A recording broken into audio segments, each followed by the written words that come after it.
I mean, you guys, the thing about your podcast is you do like research. Yes. Yeah. Which we don't do at all. We don't. Yeah, we don't even come close. Like, we are so pathetic. We ask our Patreon to just tell us what to talk about. And then we talk about it. I do that too, and then no one on Patreon ever responds. I'm like, what do you guys want to hear? Since you're paying for it, no one says anything. I'm like, okay, fuck it. Like, whatever I say goes. Yeah, I've suggested a few things. And actually, I know that I'm not the only one who suggested this. In fact, I was probably part of a chorus of people, but early on, I remember I suggested bum fights early on. And dude, I got a funny story about that. But are we going? Or? Yeah, we're recording a few. Yeah, I'll tell you. Nate has a sort of political position on this podcast about never introducing ourselves. Okay, that's kind of a thing. Is I fine. say, but I'm on the other side of it. Is the thing. So I'm like, I'll usually say my name. Yeah, and the you're name of the usually podcast. like- Well, how about you cut it down the middle? You introduce me. Okay. And then Yeah. everyone fucking knows you guys. Yeah. Yeah. Well, I'll introduce myself. This guy will be anonymous, and I'll introduce you. So this is Loose Lips. This is a weird video podcast. First time we're ever trying that. Looking right in the camera. I don't know which camera. Looking right down maybe. the barrel. All right. I'm looking at you guys. Yeah. And as we said, Nate. Sorry, whoa! I just fucking said his name. What the hell's wrong with me? This guy. 2 minutes in. Keep it out of your mouth. I don't want to be Googled. Yeah, or let's put some respect on it. Yeah. Yeah, you consider introduction a form of doxing? Yes. What? Wait. But yeah, this is Loose Lips, and hey, we're with Ryan from Culture Dumps. What's up, Ryan? Not a whole lot. Just doing my thing. Happy to be here. This is very cool. I mean, I'm excited. I like this. I like you guys. Yeah, you know, man. I was on your guys' show a long Long time ago, early pandemic. And Yeah. actually, it's The fitting. best. Yes. It's really fitting that you're on the first video podcast because I felt really bad that you had prepared a whole video element to when you were on the first time and you had all this shit that you were going to show us. Oh, wow. And then we were like, oh, We saw it over Zoom. Like, No, I think we even turned the phone and we're like, yeah, okay, we're not looking at each other. No, you don't need to see us. I mean, I'm just constantly surrounded by stuff that I get. So any excuse I have, I'll pull it out. Even if it's audio, even if it's like Braille, like a Braille book of like interviewing me, I'll be like, and check this out.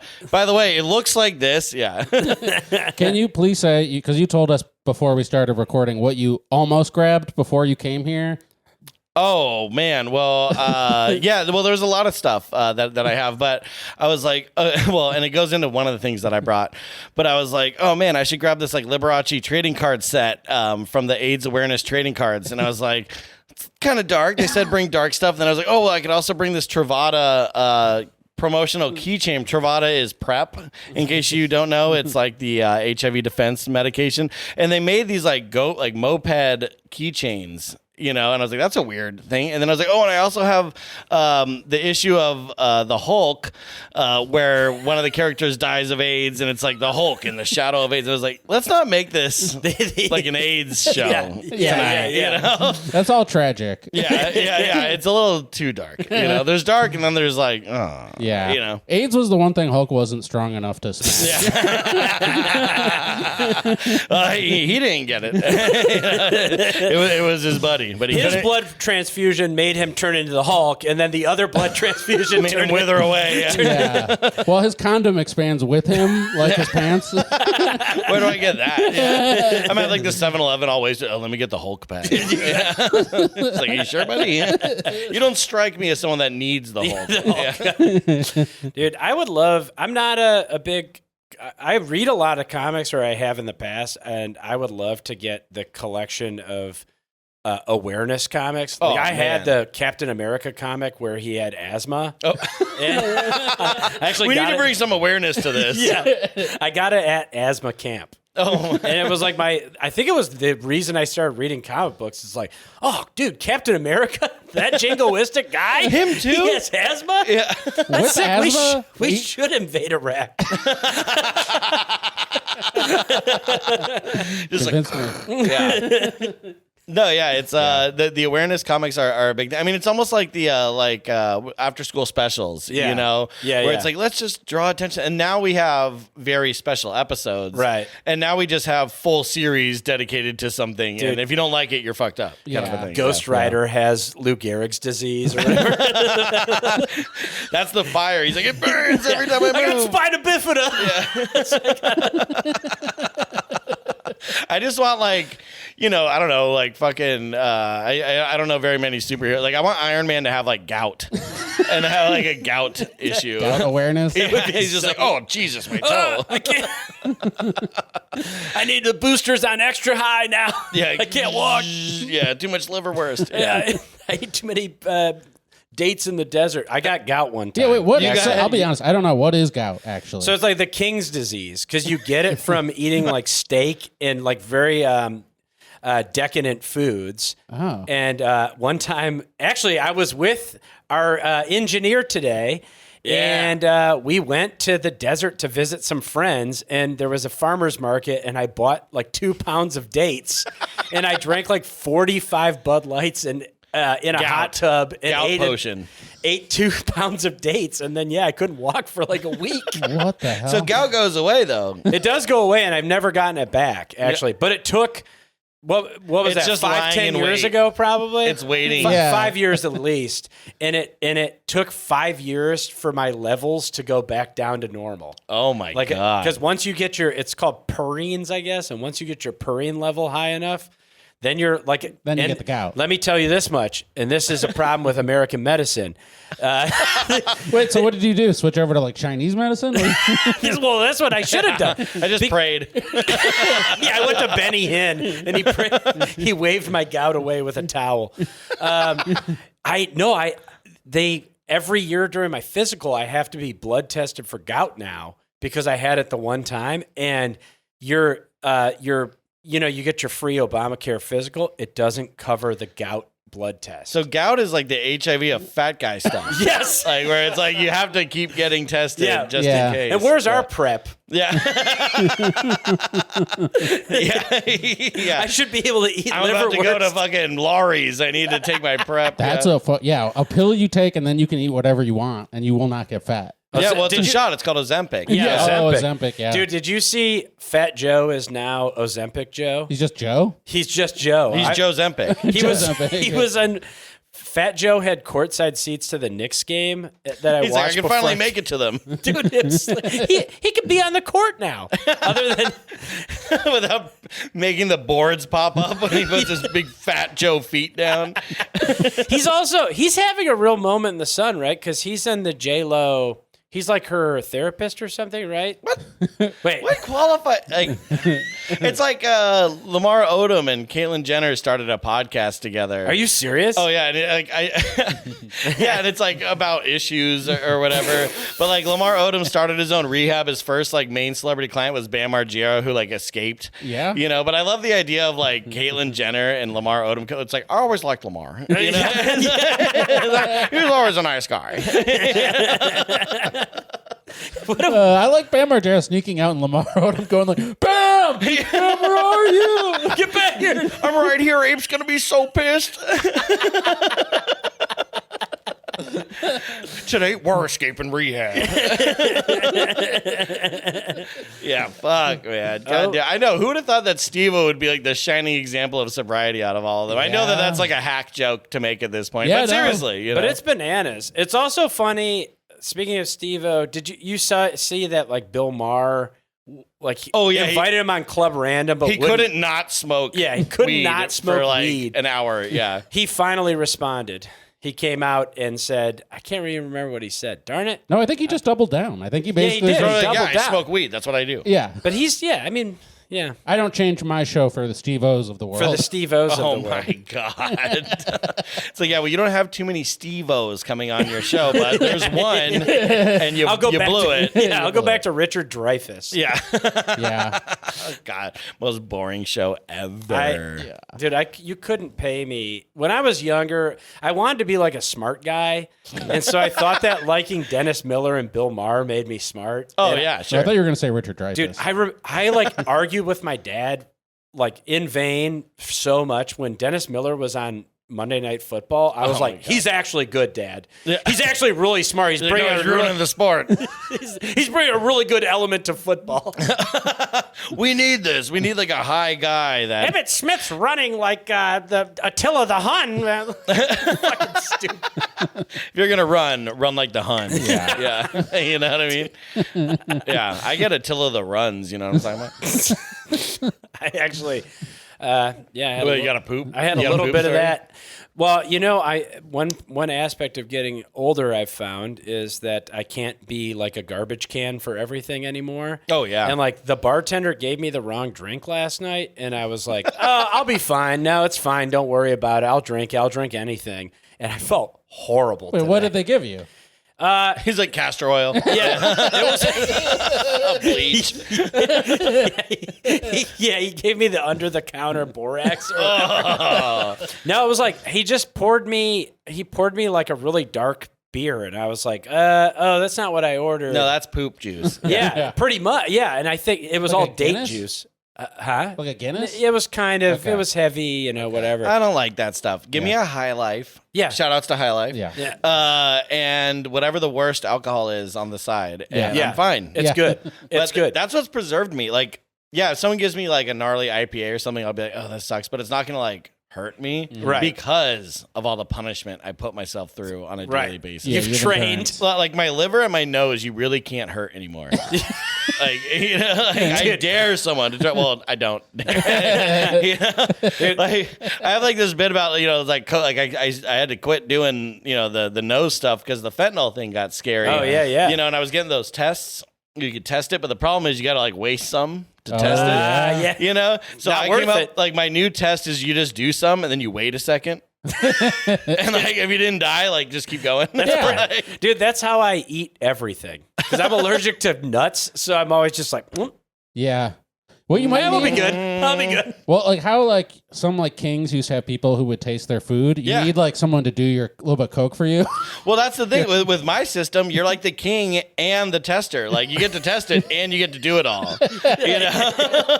It's fucking. You're cutting out the middleman. It works out. It actually makes perfect sense. Why do I need someone else to fucking? I got enough people around me trying to snort. Forget about it.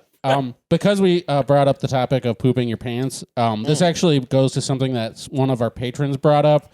On a last podcast, we talked to my brother, and he brought up something Nate said, where Nate said that typically when people poop their pants, when they say the term poop their pants, they don't actually mean full on poop their pants. No. It's just a little bit. Mess. Yeah. So then Jordan heard that. My brother, he called in, he said, I disagree with Nate. When I was driving for my work truck, I full on pooped my pants.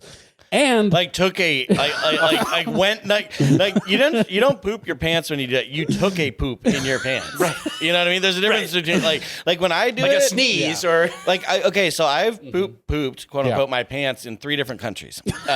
North America, Ireland, and Scotland. Yeah. Much to the chagrin of my parents, who I was on the Ireland and Scotland trip. Like it just you did it twice on one trip. Yeah. Oh, dude, big time. But it was always like a mustard packet's worth. You know what I mean? Like, boing, like just like enough to where you're like, fuck, like I gotta clean up. And like, it's awful, but it's never like the whole like a baby in a diaper. Right. I don't think mustard packet's work is enough to ruin like a day at least. Oh yeah. But you could also walk around with that for a while. Like, and I know that for a fact. That work. Like when we were in Ireland, I went on this big family vacation. 2 Touch weeks. the Blarney Stone. I did kiss the Blarney Stone. Yeah, which was weird as fuck, by the way. But that's a whole different thing.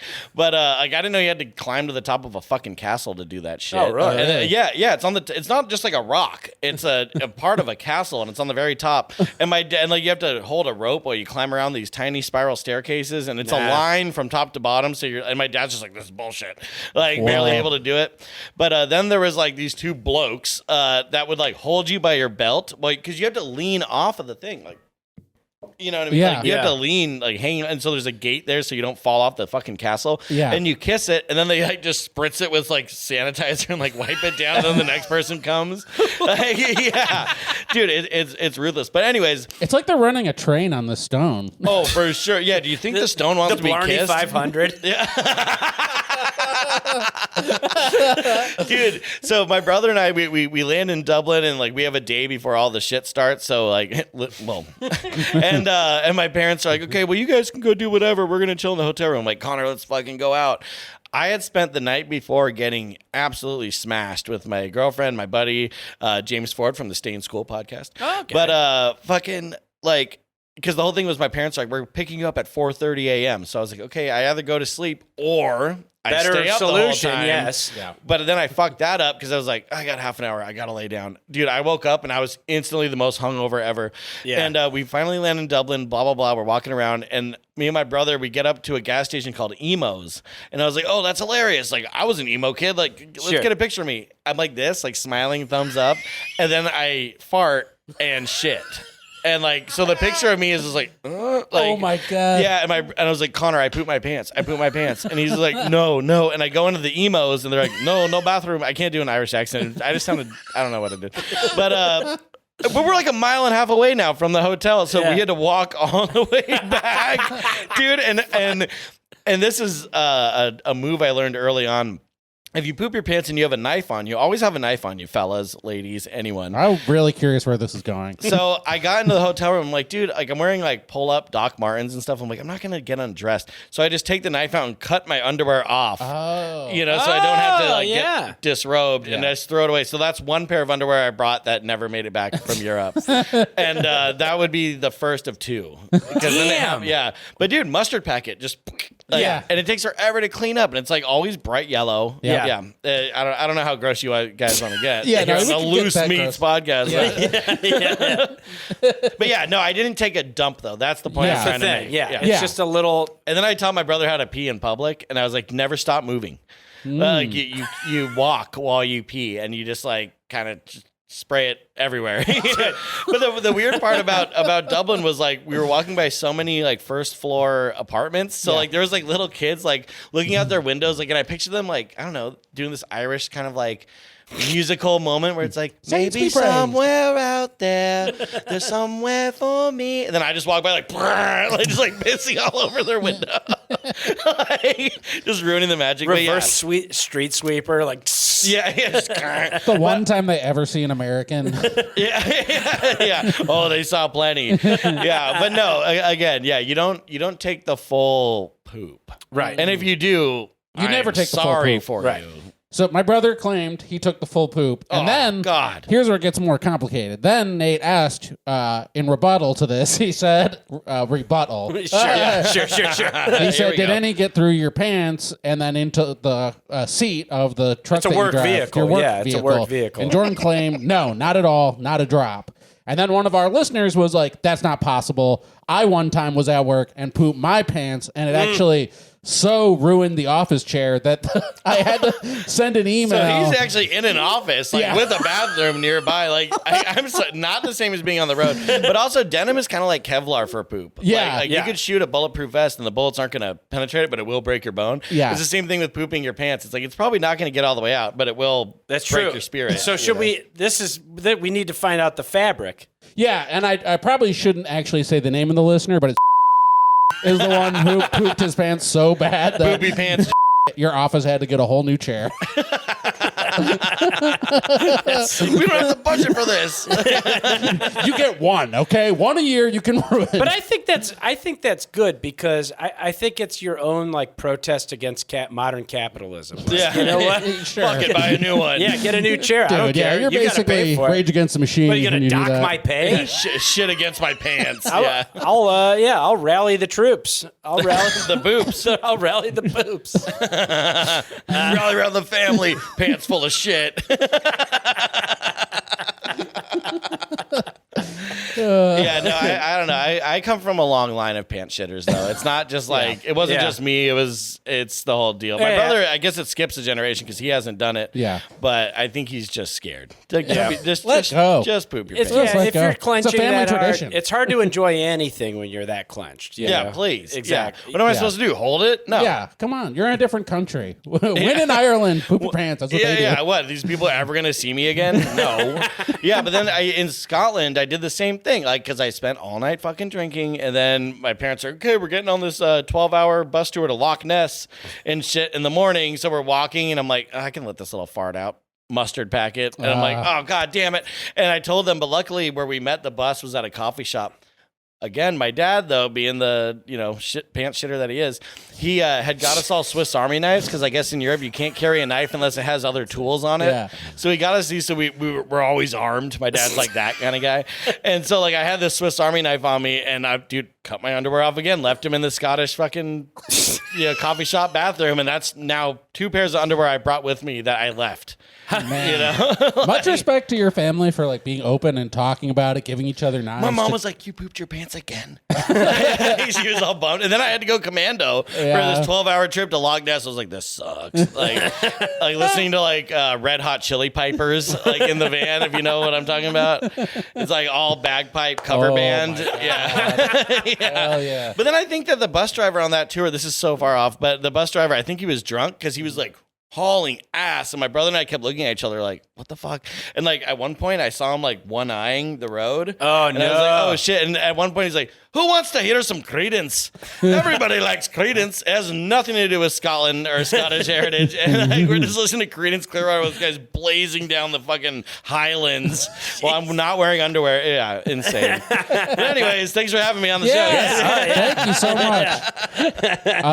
Hell yeah. Pooping your pants from coast to coast all around the world. Yeah. That's what we're about. For people who don't listen to Ryan's podcast, your current podcast is Culture Dumps, where you guys go over a different sort of like weird part of pop culture history and like go way in depth on it. And I love that podcast. But I actually first heard you and your co-host Parker. Parks. Parks. Whatever.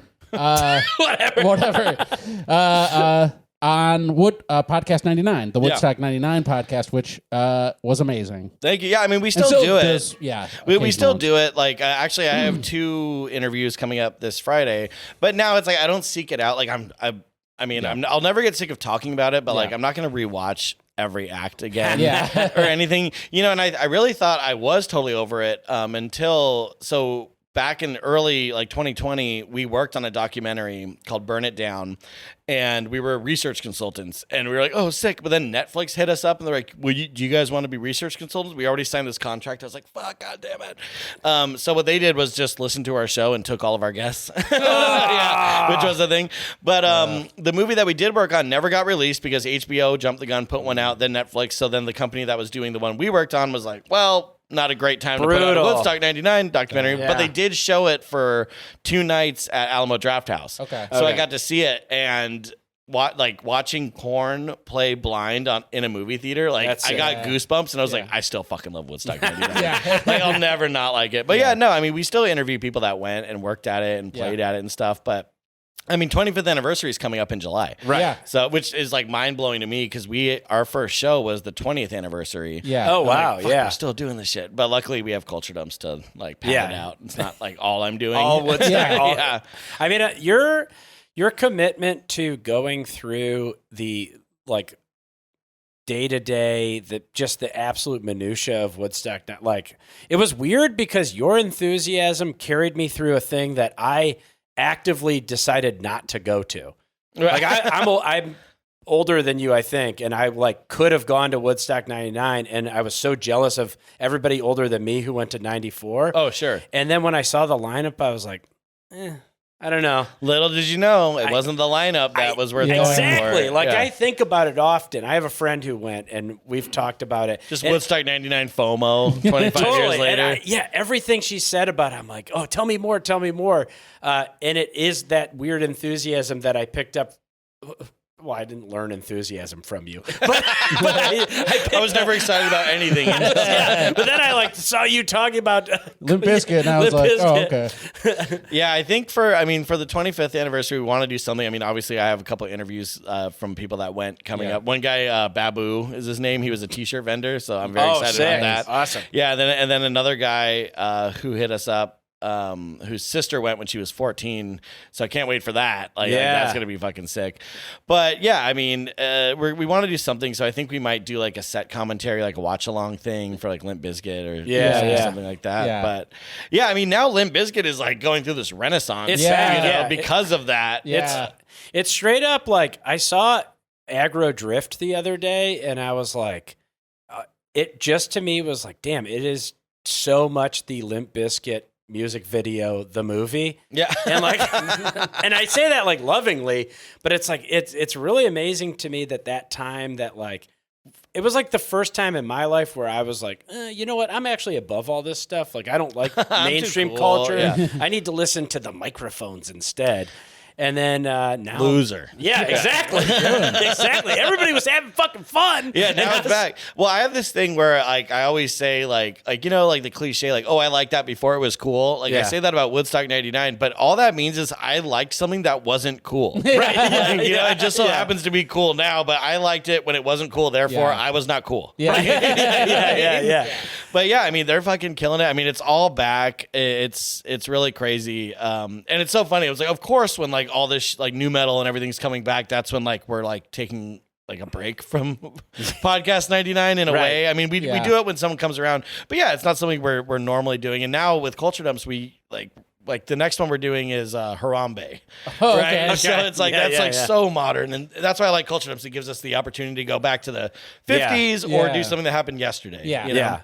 Well, it's funny, to toot you a little bit, to toot your horn. Like, sure, go ahead, toot away. It's amazing to me. Like, you guys make this really funny podcast that I enjoy listening to, but also it's like so fucking deeply researched. Like, it's kind of insane. I always feel like, pardon me, if you don't put in the work on that end of it, then you're not allowed to make jokes. Like, we can fuck around and like be dumbasses about all this stuff because the info is there. Right. You know what I mean? Yeah. So if you take out everything that's not scripted, like, and you just listen to the scripted portion, that's like your NPR style. Yeah. Right. You know, we literally could be that where it's like, and then on 1994. Yeah. But we are also like, can you fucking believe that shit? Fucking, you know what I mean? Like, I think about like our last, one of the last episodes we did about China, you know, I was like, oh, we want to make it like heartfelt. Like, we're not trying to make fun or whatever. But like, because I have all the information and the dates and we are being very respectful, I definitely can talk about how big our clit is in our pornos. You know what I mean? And it's like, and only through research can we make fun. Right. You know, because if we didn't have the information, we're just two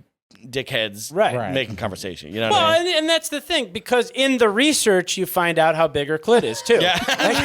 Yes. Well, I already knew. That research started long ago.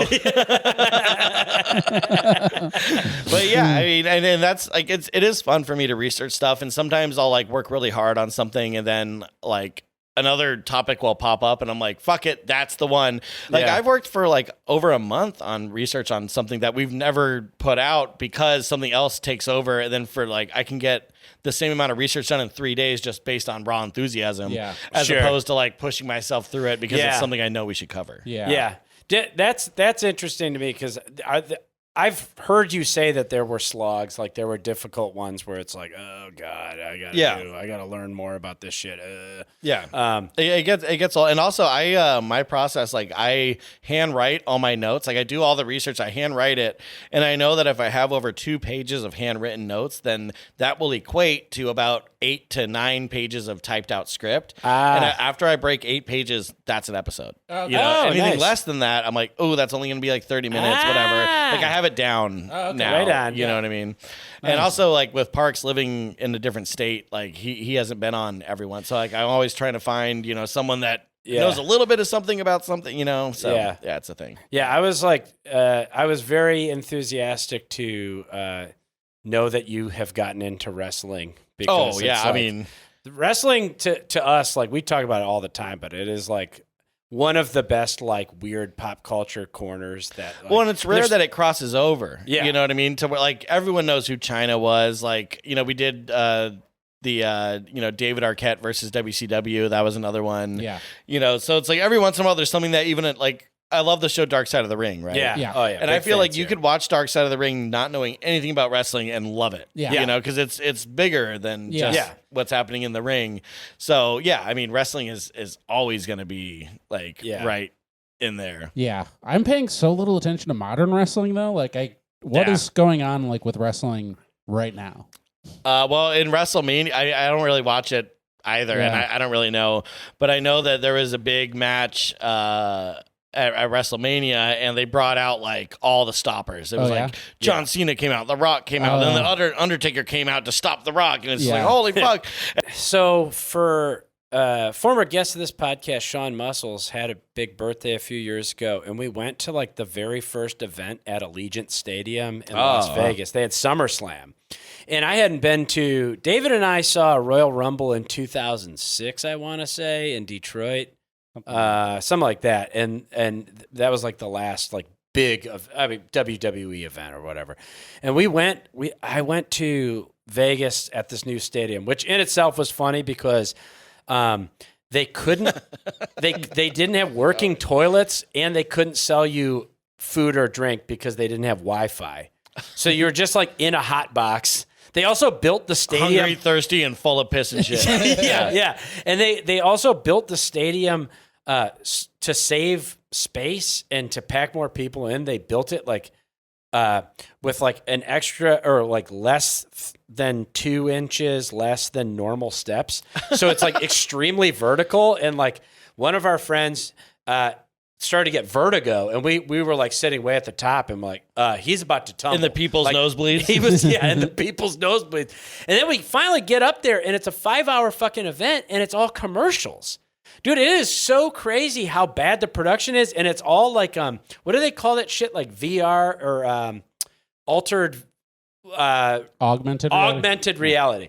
So every like Randy Orton's back, and he comes out and there's like snakes all around and shit. Yeah. But then when you see it in real life, he's like doing finger pointing at nothing. Like, it was so shitty. Dude. And then in stadium they showed you fucking commercials. Yeah, so I've only been to one WWF event, and it was when it was WWF, and I went to Raw in like 1999. Whoa. So I was in like 6th grade, and it was when I think it was Test. It was either Test or Christian was getting married to Stephanie McMahon in the ring. And I remember like, I mean, I'm up in the people's nosebleeds. I got that term, by the way, because the guy 3 rows back had a sign that said the people's nosebleeds. Oh, really? And I always remember that. But we're up there, and yeah, it's like, and like, everything was a commercial, you know, like, in between, because you're not seeing the commercials on TV. So it's like a lady with like, get the WWF soundtrack with all your favorite walkout songs and blah, blah, blah. I'm like, this sucks. And then they're setting up for a wedding, and I'm like, what the fuck? Because I was too young. I didn't know the storyline. Yeah. I'm like, this is bullshit. And then for a wedding? And then, that's gross, I was like, this sucks. Yeah. And then the whole thing was Triple H crashes the wedding to show that he had roofied Stephanie McMahon, brought her to Vegas, and got married in a drive-through chapel where he was just like, I do, and like spoke for her and shit. And I was like, which now looking back, like, holy fuck. Yeah. But yeah, and I remember there was like these hillbillies sitting next to me and my dad, and my dad brought binoculars in, and he taps the hillbilly, like reaches over me, taps him, and he's like, hey, you want to use these? And the guy's like, oh, thanks, man. And then my dad leans into me and he's like, it's nice to share. And like that was like a kid lesson that I got. But I did get a big foam green X that said "suck it," and like and I was like, "Can I bring it to school and show my friend?" My mom's like, "Fuck no!" Just showing my teacher, "Hey, Miss Bailey, suck it, suck it." Wow, it really shows how much culture has changed since '99. That in that Triple H was trying to show off that he roofied somebody, and it was like cool, and everyone's like, "Oh hell yeah, dude!" Yeah. When I was making an Everything Is Terrible video for Thanksgiving, and I was taking all these like wrestling clips from Thanksgiving. Oh, like the gobbledygook. The gobbledygook was in there, but the D-Generation X stuff for Thanksgiving, they had like a run of like 3 straight Thanksgivings where they were teasing unhoused people by throwing food in the garbage and kicking them. Like, it was so insane. Yeah, like they prepared, you want some turkey? Suck it. They straight up, they prepared a whole Thanksgiving dinner and then brought all these homeless people in and then pointed and laughed at them and threw the turkeys in the garbage. See, now they do that off camera. Yeah. But you can't do it at the that's for house shows. The untelevised. No, I go to see GCW a lot now. Have you been to a GCW show? I don't know. It's fucking badass. There's this guy Santana Jackson, who's he's just a Michael Jackson impersonator. Oh, sick. That wrestles, and he was wrestling some Japanese girl because like GCW is very inclusive. So it's like guys on chicks on whatever. Yeah. Like their champion was trans, but. Santana Jackson's fighting this Japanese girl who's kind of dressed like the girl from The Ring, in the ring, and like he's beating her and she's beating him, and then all of a sudden Thriller hits, and everyone's like, "Whoa, what's going on?" And like werewolves in Michael Jackson jackets start getting up from the crowd and like fill the ring. Sick. Yeah, dude, it's like $30. Like fucking GC Dub, dude. That's sick. So is the wrestling itself like it's good wrestling? And I mean, dude, they're flying off the top rope. Okay, nice. I brought my dad to when my dad really wanted to go, and he took me to that one in '99. I was like, okay, so it was me, him, my brother's girlfriend, my girlfriend. We bring my dad, and my dad brings our girlfriends to the bar. And my dad bought he had no idea how stupid he looked, but he got a GCW hat, which is like a snapback, like a cool, like fresh guy hat on my dad, who's not cool or fresh. And so he looks silly, but he takes the girls to the bar, and everyone thought that he was like a retired wrestler or something. Like he was getting like, "Oh, sir, no, come right up." Like, and he's nobody. And like they're like hooking him up fat, and like everyone's just like, "Hey, good to see you." But my dad's like, "What the fuck's going on?" I was like, "They think you're somebody." Yeah, you just have to act like you're about to kill your whole family, and they'll be like, "Oh, that's an old retired wrestler." I know that guy. Great segue. Oh! Great segue. So yeah, I'm a collector. A lot of my research has to do with physical stuff. So I thought, since you guys said go dark, and here we go. Let's see. This is an action figure I brought. It's a Chris Benoit action figure there. My God. That's amazing. But I mean, I can't stop there. I also got the framed card there. Yeah. Oh man. Oh my God. Kids and wife not included. Yeah. Yeah, I keep thinking that this is worth a lot of money, and every time I go onto eBay, I'm like, $8. Damn. Oh my God. It's so funny. Like, dude, they made a shitload of merch. Like, he was a big he wrestler. was huge. He was one of the top guys. I didn't even realize until I started researching it. But they say that there's hidden videos that the WWF keeps one single copy of in a vault. Yeah. For posterity, but also so they know they only have like for instance, Owen Hart falling to his death. Yeah. That's one. There's plane ride from hell footage. If you guys are familiar with the plane ride from hell. Yeah. Like there was like handy cam. Like they had their own cameras. You know what I mean? Just like filming each other. Oh, that's all in there. And then when Raw aired the night that it was reported that he died, they didn't know what happened. Right. So they do this big tribute and stuff. And then the next day they're like, oh shit. Yeah. That one I've seen clips of. I've seen like the loving tribute and stuff. Yeah. The one I'm like shocked. I'm still to this day so shocked that I've never seen the Owen Hart thing. Like the fact that that's never leaked. They should add another tier to the WWE network with like that stuff. Patreon, After Dark. Well, the saddest part about Owen Hart, I mean, besides the fact that he died, is that one of the characters that they had him do was like the Blue Jay, where he was in like a kind of lucha kind of deal with like feathers and stuff, and he was in that costume. When he felt like it was going to be this thing where it's like kind of goofy that he came back is that tears the mask off. It's Owen Hart. Oh shit. Yeah.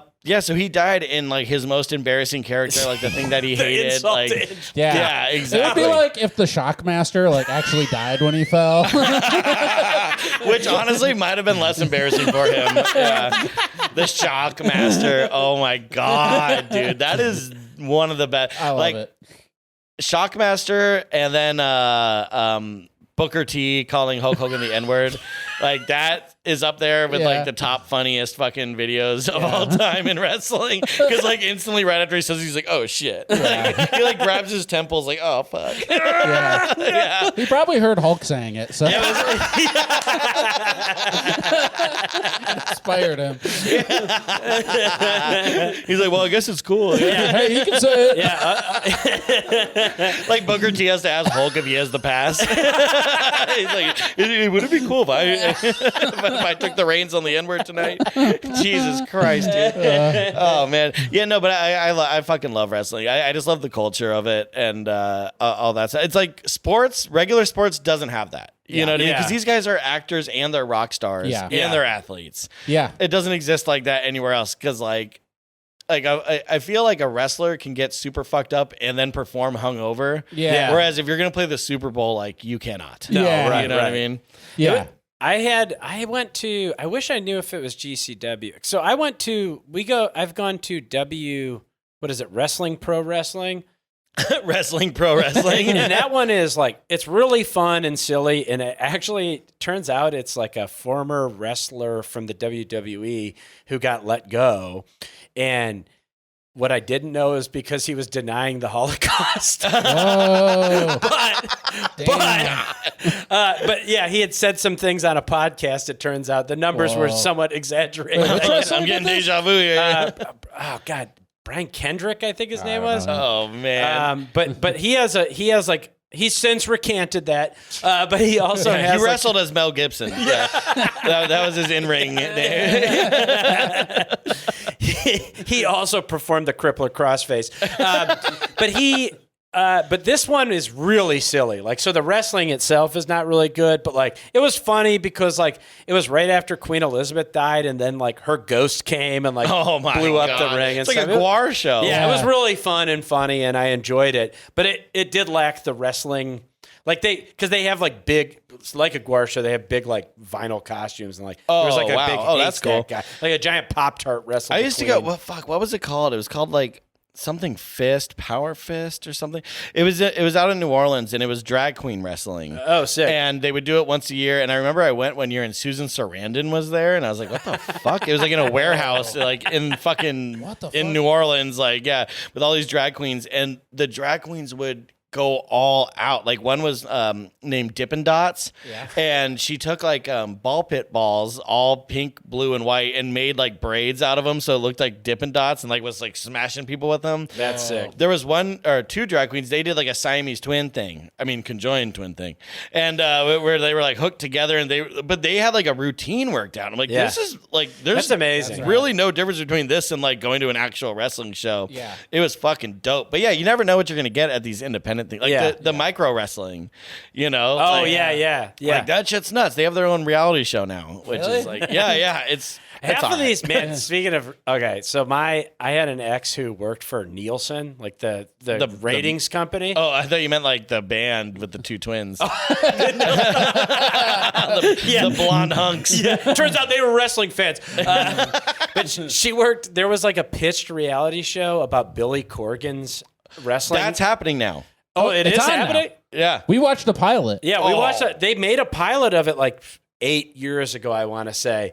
And it was so funny because he's like such a twerpy guy. Yeah. And he was just like, he tried to motivate the troops by being like, this is really your thing because when I go home, I'm still a millionaire rock star, and I can sleep with any chick I want, and I just go home to my mansion. But for you guys, this is your life. Yeah. You won't be able to pay your mortgage. Thanks, boss. He's like, today could be the greatest match you've ever known. No, I love that shit. Yeah, it's you could follow the pulse of America through pro wrestling because there's a great WrestleMania match between Goldust and Roddy Piper, and it's a car match. Yeah, and this is in the early '90s, and so like Goldust gets in a gold Cadillac and he's flying down the freeway, and Roddy Piper gets in a white Bronco, and starts, and then like it's the helicopter footage. They're like, whoa, I feel like we've seen this before, and it's just like, and OJ had just like was happening right then, so it's like always got the finger on the pulse. Yeah, I don't need to watch the news. I just watch wrestling. We've talked about it before, but Muhammad Hassan, remember he was supposed to be an Arab wrestler after 9/11, but he was actually an Italian man, and he came for the Undertaker, right? Wasn't it? He almost killed the Undertaker. My dad said he got teared up in the one of the original WrestleManias, like seeing Sergeant Slaughter sing the national anthem and then like go against Iron Sheik, and like literally like a tear like rolls down my dad's face, like even just thinking about it. I'm like, dude, chill the fuck out. Dude, I remember. I mean, I was a young boy, but when Lex Luger helicoptered in to body slam Yokozuna. Oh, yeah. Like, that was payback for Pearl Harbor and then some. Like, I was so, Boom! I was so stoked that Hawaiian They guy got definitely should have edited that into Oppenheimer. Like right before the test, just like. That's awesome, dude. Yokozuna, man, he had to go to food rehab and he kept escaping. First of all, how bad is the security at a fucking food rehab if a 400-pound dude can get out and go to Shakey's and then get back into bed? It's like heavyweights. Yeah, you know what I mean? Like he's got like licorice in his bedpost and shit. Like that's what it's like. It's insane. But he's the Bam Margera of wrestling. He can I think the worst wrestling thing that they ever did, at least in modern time, was the Mexicools. Whoa. Where it was all Hispanic wrestlers, and they would come in on a lawnmower, like a John Deere lawnmower, with giant bottles of beer and like sombreros, and it's like, oh, the Mexicools, and they're like, hey, and it's just like, oh, fuck. Dude, it's so. I mean, I'm very curious to see what happens. That was somewhat recent. They did the Mexicools. It was less than 20 years ago. Okay. Now that Vince is gone, it's like it's so funny to me that Vince was just so. Like, I can't wait till he died. Or, well, now he might as well be dead. So maybe there will be some honest reporting about Vince now. But, like, the idea that he just was so racist and shitty that he wouldn't even acknowledge the people who actually watch and support wrestling. Yeah. Like, the fact that there was just, like, never, like, a black, like, champion. Like, there's, like, one in the history of wrestling and, like... and like the Mexicool, like, oh well, Vince, we have some reports that you guys are like super Mexican, like not in like a prideful way, but in like a Home Depot parking lot kind of way. That's what I got for you. They're like, we've been wrestling for 30 years and we're like heroes in our home country. Yeah, but now you're here. He's gonna puke. Yeah, he's gonna puke. Yeah. Oh my God, dude. R.I.P. Yeah. Oh yeah. Draws or whatever. Yeah. We lost him. Dead. We lost him. He puked. Dead. Yeah. He came. He saw. He puked. He died. What else we got? Yeah. What? Oh, what is? Yeah. Bring it out. What do we got? Oh, I mean, should I sharp pivot or am I following your lead? I say bring what you got. Well, this is kind of topical. You guys ever seen this? Oh my God! You have it on DVD. Wow. Hell, I'll sell it to you for $500. But OJ Simpson's Juiced. You can put it right by David. Yeah, let's show this to. So if you're listening right now and you're asking why are we doing? I feel like I'm Jimmy Fallon when they like show the CD, but it's juiced. Tonight we got OJ Simpson Juiced. And OJ just comes out. He goes, I don't know what the big deal is, guys. But yeah, rest in peace, OJ. But yeah, I was very happy to get that. I didn't know it existed when I got it, and I got it off eBay, and it was like $27. Now that's like high ticket. Yeah. Shit. Yeah. Oh yeah. But yeah, it's the OJ Simpson prank show. Oh my God. And they let him have total directorial control. So all the pranks just melt down. Yeah. And it all boils down to him just being like, surprise, I'm OJ. And then like people are like, what the fuck? Yeah. Like that's it. Like one here's how complicated it is. Okay, it's a house for sale. It's a fancy house, but the guy who's selling it is a high-end director. And so he's got girls partying all over. So whenever someone comes over to view the house, there's like a party going on and a girl throws up in the kitchen and stuff. They're like, whoa, what's going on? This is crazy. And then OJ Simpson walks in as another prospective buyer. So the people are like, whoa, like there's naked girls on a trampoline. This girl just puked. And then like OJ Simpson's here. And then someone that's in on it will knock over a vase. The vase breaks, and then the guy's like, "You broke that vase." They're like, "No, I didn't. You did." And then OJ's like, "Hold on, guys. Let me get in the middle of this." And the person that they're pranking is beyond pranked. They're juiced. And he's just like, you've been juiced. And they're like, what the fuck? Get me the fuck out of here. And that's what all of it is, because he would get wasted and they couldn't stop him. Yeah. It's nuts. But he does a rap song where he's wearing one of those Halloween store pimp suits, like the purple ones with the black leopard print. And he's just like, I'm a wise man. I got a highs, man. It's just like, what the fuck? But yeah, I love having that shit. And that was actually done by some of the same producers that did such hits as Bum Fights. Really? And okay. like Wow. Yeah, and this, you would have been watching, like, in between Girls Gone Wild commercials, you would have seen, like, buy now, juiced. I remember that. So loyal listeners will know that my family was maybe one of the last families in America to think he's innocent. Like we went through the whole trial. We went like 10, Do they 15. look like you or? Yeah. It's the weirdest shit. They were Midwest, but They just respected his football playing. well, that's what it was. It turns out my okay, dad saw him like get the all-time running record against the Detroit Lions, and so my no dad one was who like, ran like that could kill "There's their no wife. way he I couldn't mean, have no, done it." someone that can run like that could definitely kill 2 people with his hands. Like 100%. He's built for it. My parents are like the only evangelical Christians who are anti-cop. So they're ACAB to the point where they were like, yeah, no, OJ definitely didn't do it. Like they set him up, they framed him up. Oh my God. He ran really well. And he's really funny in the Naked Gun movies. Yeah. And First and 10, Yeah. the short-lived HBO show. Yeah. if you remember, with Christopher Maloney. Yeah. Oh, Yeah. I man. only know that stuff because, I mean, I had First and 10 on VHS, and I was like, oh, shit, no one's buying this? It's crazy. Idiot. But my buddy Adam Papagan, he does, or he used to do an OJ tour. Yes. And he had a white Bronco and stuff, and he did a pop-up museum. And so, like, I brought him all my stuff. He got tons of shit. And, yeah, like, I very apprehensively was like, you can have Juiced on display, but like this needs to be in a case. Watch it. Yeah. Yeah, case. Put it in First a case. and 10 Yeah. you can put up for general Maybe consumption. just Xerox it, put a dummy one in there. Yeah, put a picture of me holding it. Yeah. And that's it. 'Cause It this is exists. coming home with me. But yeah, it's insanity, dude. Like they make him up like a white old man, and he's like, my whole thing with this character is his whole dream was he always wanted to call bingo, and so now he gets to do it, but he doesn't know how to do it. It's just like, what the fuck, dude? Yeah, That's so funny. It's extreme, but yeah, I love the shit. But that, I mean, so right here, what we have, this is Culture Dumps, basically. Yeah. You know? This is the show. You know? I think that's why it's such like a podcast that we like so much is like it's just an organized version of all we talk about anyhow. I mean, that's like all I've ever wanted to do was just like, again, yeah, like I'd be hanging out with my friends, like, you know, my whole life, and they'd be like, oh, like this guy knows everything about this, blah, blah. I was like, I would need to put all of these down in like a concise way. So I know when I die, like I've told all these stories to the best of my ability. Yeah. You know, and like collecting stuff has a lot to do with that. I started collecting when I worked for the Museum of Death, and like I was writing to serial killers and stuff. And I was like, true crime is cool and all, but like I want to collect stuff that like Pogs. Yeah, and, like shit that like I should cared definitely about. get out of it right before I could become a millionaire. Right. Yeah. Oh my God. Yeah. Please.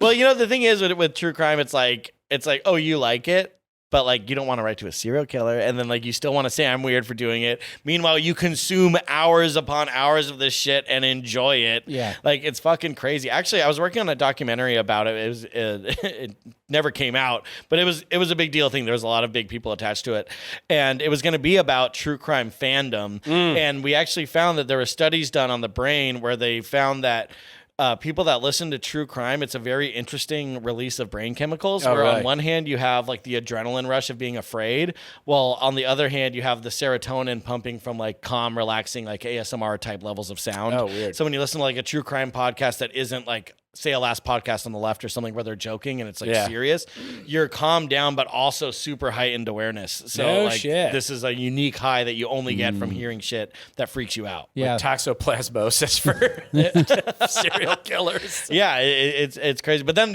so I started branching out and started writing to other people in prison that were more like pop culture, like Jared from Subway. Like I wrote to him. Dude, What was Jared like writing back and forth with him? exactly what you'd think. Just like But totally. he did write you back. Oh, yeah. Okay. I was going to bring a letter, but I was like, I'm not going to sit here and read a whole letter. Yeah. But I will tell you, the first line of the very first letter I got from him just said, I messed up big time. But also, like, At least he I knows. messed up. Yeah. Whoops. I done goofed. Yeah, I done goofed. Yeah. Oh, no, that was a fly. I stepped in it. That's a fact. I know. But no, we talked about, like, our favorite movies. Oh, dude, you know what's so funny? We were talking about favorite movies, and he's like, oh, Old School and Shawshank Redemption. I'm like, you would like a fucking prison escape movie, and also a movie that's kind of about fucking underage girls. Yeah. Like, you know, it's like the two sides of them. But I told him that Subway had Sour Patch Kid cookies at the time, and he was like, that's crazy. And I asked him what... That would have never happened if I was around. Yeah, forget about it. I asked him if it was true that he had a Subway black card. That's true. Really? There's only like 2 or 3 people that have them, but he like Subway and has Steph more Curry. locations. They must have revoked No, straight up. his. But Subway has more locations locations than any other fast food chain in the world because they can put them in gas stations and shit. Yeah. So like he could go into any of them, flash that card, and then his fucking 6-inch turkey or whatever is free. But he also told me what his favorite sandwich was, and it was a sweet onion chicken teriyaki on rosemary bread. Ew. And then like with just about every topping ever, which I'm like, ugh. But like I don't like that. I don't like that. What a weird sicko. Yeah, Only for that reason. Yeah, kid stuff aside. You fucking psychopath. Yeah, You want rosemary bread with mayonnaise? Ugh. Yeah, you sick bastard. But He's gotta be the only guy in prison sitting there like dreaming of Subway sandwiches. when I get out, it's like they all got like pictures of their wives back home. And he's just looking at like a coupon. He got his old pants. I like the idea. Dude, can you imagine him getting out and going to a Subway? He's like, "This still good?" with his black card. I want to like. Yeah, it's not ringing up. It's not ringing up. I want to get off the 10 one time and have Jared try to sell me Subway sandwiches off the freeway. He can just get him for free. He's like, "I gotta hustle, baby." Turkey tuna. Dude, I was trying to get him on the phone so bad so I could record the interview because then I could sell that to a documentary. Yeah. And he just wouldn't do it. He's like, "No, I'm saving it." Like, blah, blah, blah. I was like, I don't think in 14 years anyone's gonna give a shit. Yeah, your time is But I now. might be wrong. Yeah. He will get out in his lifetime then? Oh, for sure. Okay. Yeah. I'm surprised he was put away for as long as he was. I mean, there's people in LA that have done heinous shit and they get out in like a year and a half. Yeah. You know what I mean? Yeah, that's true. How much did he get sentenced for? Do you know? It was like near 20 years, something like that. I mean, it was a long fucking time. But he's fucked. Well, you know don't what I put mean? Let's not Yeah. beat around the bush on that. The guy's fucked up. He's an awful person. Yeah. But yeah, no, it was so weird talking to him. Yeah, I talked to him like maybe 3 or 4 letters worth, and then he just stopped talking to me because I kept bringing up the phone call thing. And he's like, I thought we were friends. Yeah. Like, dude, I've written to other killers like where they're like, I thought we were buddies. Like, you just want me to draw something for you. And I was like, yeah, I mean, yeah, of course. You're a fucking murderer. Like, fuck you. Like, I don't feel bad. I'm sorry if you feel used. Yeah, dude, I remember I wrote to the DC sniper or one of the DC snipers, Lee Boyd Malvo. He was the younger one. Okay. And after he sent me like a 10-page letter, which is rare. I mean, just spills his heart out, and there's poems and stuff, and like separate pages where just the poetry is written on it, which which is worth money. And then he sent me like an invoice, like with like all the shit he wanted me to buy him, and it was like 13-inch TV, like these CDs, like a prayer rug, a beanie, gloves, like all this shit. I'm like, fuck no, what the fuck? I was like, you don't send me shit. You know what I mean? But yeah, then other people I've written to would send me too much art. Yeah. Robert Bardo, he killed Rebecca Schaefer in the late 80s. Rebecca Schaefer was an upcoming actress. She was actually waiting on a script from Godfather 3. When the stalker knocked on her door, she's like, "Oh, that's my script." He comes down, and long story short, but dude, he would draw her all day and send me pictures of her. Whoa, that's fucked. And also other celebrities like Miley Cyrus and Taylor Swift. And he'd be like, "Can you send me pictures of I heard Kate Hudson is in a bathtub in this new Vanity Fair issue. Can you send me that?" Oh my and God. I would. He's like, "Please send Miley Cyrus in white thong." And I was like, okay. Because I mean, like to him, like that's like a huge get. But to me, I'm like, Google, print, send, thank you for. And then he drew me like for Halloween, he sent me like a drawing of like Freddy Krueger and like the Mummy and like Nosferatu and shit. I was like, nice. Yeah. It's nuts. But yeah, you never know what you're gonna get right into some of these fuckers, dude. Like I used to write to Big Lurch, the cannibal rapper. Right. Yeah, and he wrote me, I think he thought I was black because I was in a rap group for a while. Oh. And I told him that. And I was like, yeah, my name was Elder. Like, I'm in a rap group, blah, blah, blah. Like, what's up? And like, he was just like, yeah, white boys, they don't understand, blah, blah. And I was like, better keep up this elder persona that I've like unintentionally established. And he wrote me like on a separate page a rap about like being accused of cannibalism and like blah blah blah. And so that's in my kitchen because that's where you keep cannibal lyrics. Food, exactly. Food. No, but now I don't really dig on the true crime stuff as much as I did. Pogs is way like I find it more. You can't escape like true crime elements in a lot of the culture dump stuff, and like the more it has that, the better of an episode it's gonna be because it's more meat to it. Yeah. But like I mean, even with Pogs, it's like a woman's idea was totally stolen by some Right. dude that like capitalized on it, and then it crashed, and then now they're both fucked. Yeah. It's like I like stuff like that. Like Yeah. people suggest stuff to us all the time where I'm like, there's like, yeah, that was a thing, but there's like nothing to Right, it. yeah, you yeah, know what I like- mean? Like even fidget spinners, like. I found out that like, oh shit, like in Russia they thought these were like mind control tools, and like fucking people are like choking out, like literally swallowing them whole, and they're like in their sternum and shit. I was like, that's fucking crazy enough for me to run and Yeah. write about it. Yeah, yeah. You know, but like some stuff I'm like, yeah, like gushers were a thing, like Go-Gurt was a thing, but like Right. unless like someone beat someone Yeah, to death let- with one. Yeah, let Jerry Seinfeld make that shit. Like, You know what I mean? Yeah. You can make the Pop-Tart movie. you make Go-Gurt movie or whatever. Yeah. I mean, like, like Beanie Babies. That was like one of a big one. That was a For great series of episodes, and I would if you want a good intro into Culture Dumps, listener, that would be a great.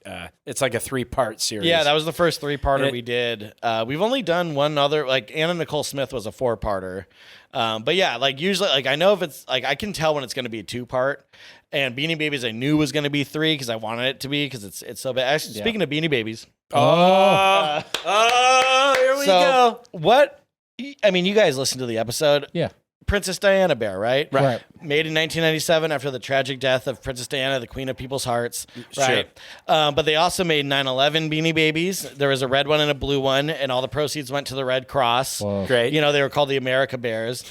And those might sound like the saddest, most tragic Beanie Babies ever. Yeah. But you're wrong. Whoa. The most tragic Beanie Baby ever is the Ariel Bear.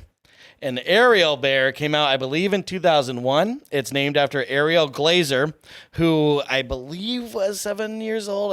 Don't quote me on that. But she died of pediatric AIDS, which she had contracted from her mother, Elizabeth Glazer's Wow. breast milk. And she had contracted it from a blood transfusion. Blood transfusion. Yeah. Now, Okay. Paul she brought a little Glazer- bit of AIDS. Yeah, just a little bit. And so all the proceeds from this bear would go to pediatric HIV research. Sure. But her father, Paul Glazer, was on Starsky and Hutch. And he was Starsky. Yeah. Oh. No And so shit. That's fucking crazy. Yeah. And her mother, Elizabeth Glazer, went on to, be the founder of a bunch of foundations, that did a lot of great things. But this is the pediatric HIV Beanie Baby. Wow. But I'm a collector, right? Yeah. So I couldn't just get that one. I had to get the big one too. Oh. It's a mommy and You know daughter what? kind of It's thing. good. It's good because it goes to a good cause. When we Well, you did bought it used, so it But you doesn't. definitely bought it used. Yeah, oh yeah. How do you use a Beanie Baby? I mean, don't answer that. But I don't know what you're doing. Don't do it with these ones though. It's a little risky. But when Culture Dumps did our live show, we did a whole segment on tragic Beanie Babies, and we had like slides and stuff. And like my favorite with Princess Diana, this is so ghoulish, but I'd be like, she died in this fantastic car accident. And I show a picture of the accident, bums everyone out, and then we talk about the 9/11 ones. We show a picture of the towers on fire. Then the next slide is like the Beanie Babies on top of the towers. I'm like, that's how you cuten it up. I was like, you would think those were the worst. And then I go into this and everyone's like, Jesus fucking Christ. And then the show's over. So like no one knows Here we whether to go. laugh or cry or what the fuck's going on. All right, have fun, everybody. Yeah. Good night. Thanks for coming. Yeah. Oh man. But yeah, Ariel Bear, the absolute saddest Beanie That- Baby that there is. That I can't imagine it gets any sadder in terms of the beanie world. I don't know how they could. No, you can't. It doesn't get worse than that. Yeah, I don't think they only because I was thinking well, did they do like a Oklahoma City bombing, like a little They might have been a little Like bit a before beanie- beanies hit. beanie twister? Yeah, it was. Or it was like in the wings. Yeah. Man, Oklahoma City bombing. Dude, I actually just made a pretty big trade. But my I like where this is going. my buddy, he makes these great hats every once in a while. He made, like the veteran leaves on baseball hats. Like it Yeah. has that and it says Hollywood Forever. Oh, Those yeah. like cemetery hats. I Yeah. was like, oh, that's sick. I traded them 2 Oklahoma City bombing Time magazines for one because I just have that shit. Like, I mean, I was collecting so much stuff when I was working at the Museum of Death, like to include in exhibits, or like if there's an exhibit that didn't have something I felt like it should, I would get it and put it in there. And then when I quit, I took it all back, and now I just have all this shit. I'm like, fuck. Yeah. You know? That's so- It's like, God damn it. I really like, especially just a few. It was like a week ago with the solar flares. And I was like terrified that this was like this electromagnetic pulse that was going to strand me in Michigan because I was in Grand Rapids, Michigan. You're afraid it's gonna like lick the planet and then you just fucked. Yeah. Fuck. And I do like that. I like fantasizing now about that actually happening and you trading Oklahoma City Time magazines For rations. It's like Fallout. Yeah. I mean, I would definitely I'll give you some rice for that.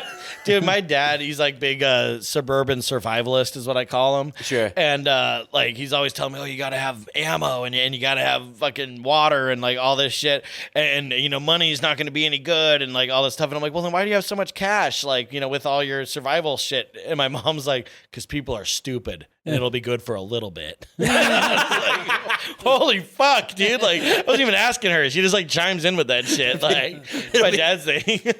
My dad's like, you won't laugh when I trade a bullet for a loaf of bread. I was like, all right, dude. Yeah, I'm sure in fucking Santa Clarita, it's like going to be a big fucking deal. Jesus Christ, dude.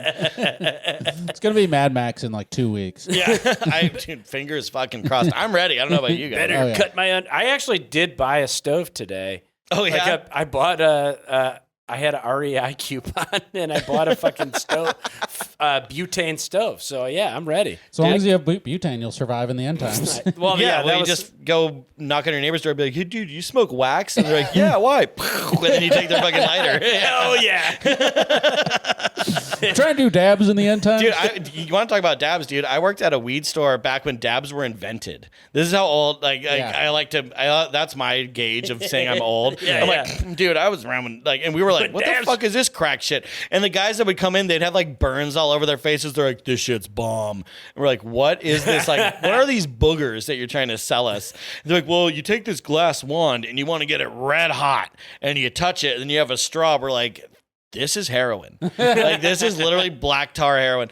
But yeah, dude, and I remember like when pens first came out, like that was when I was working at a weed store. I sold weed to like Corey Feldman, who was a fucking dick. No shit. Mike Tyson, fucking George Clinton. Whoa! Don Cheadle. Fucking, yeah. Dude, and Don Cheadle, he only came in one time and he came in with his assistant and he's like, every time you see this guy, it's me.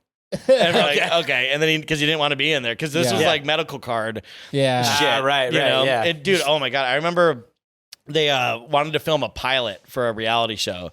And my boss, he had 3 different stores, which was super illegal. You were only allowed to have the license to one. He didn't care. He's in prison now until we don't know when. But like, so they took all the girls from all of his stores and put them together, and that was the show. And it was going to be called Halloween and Vine.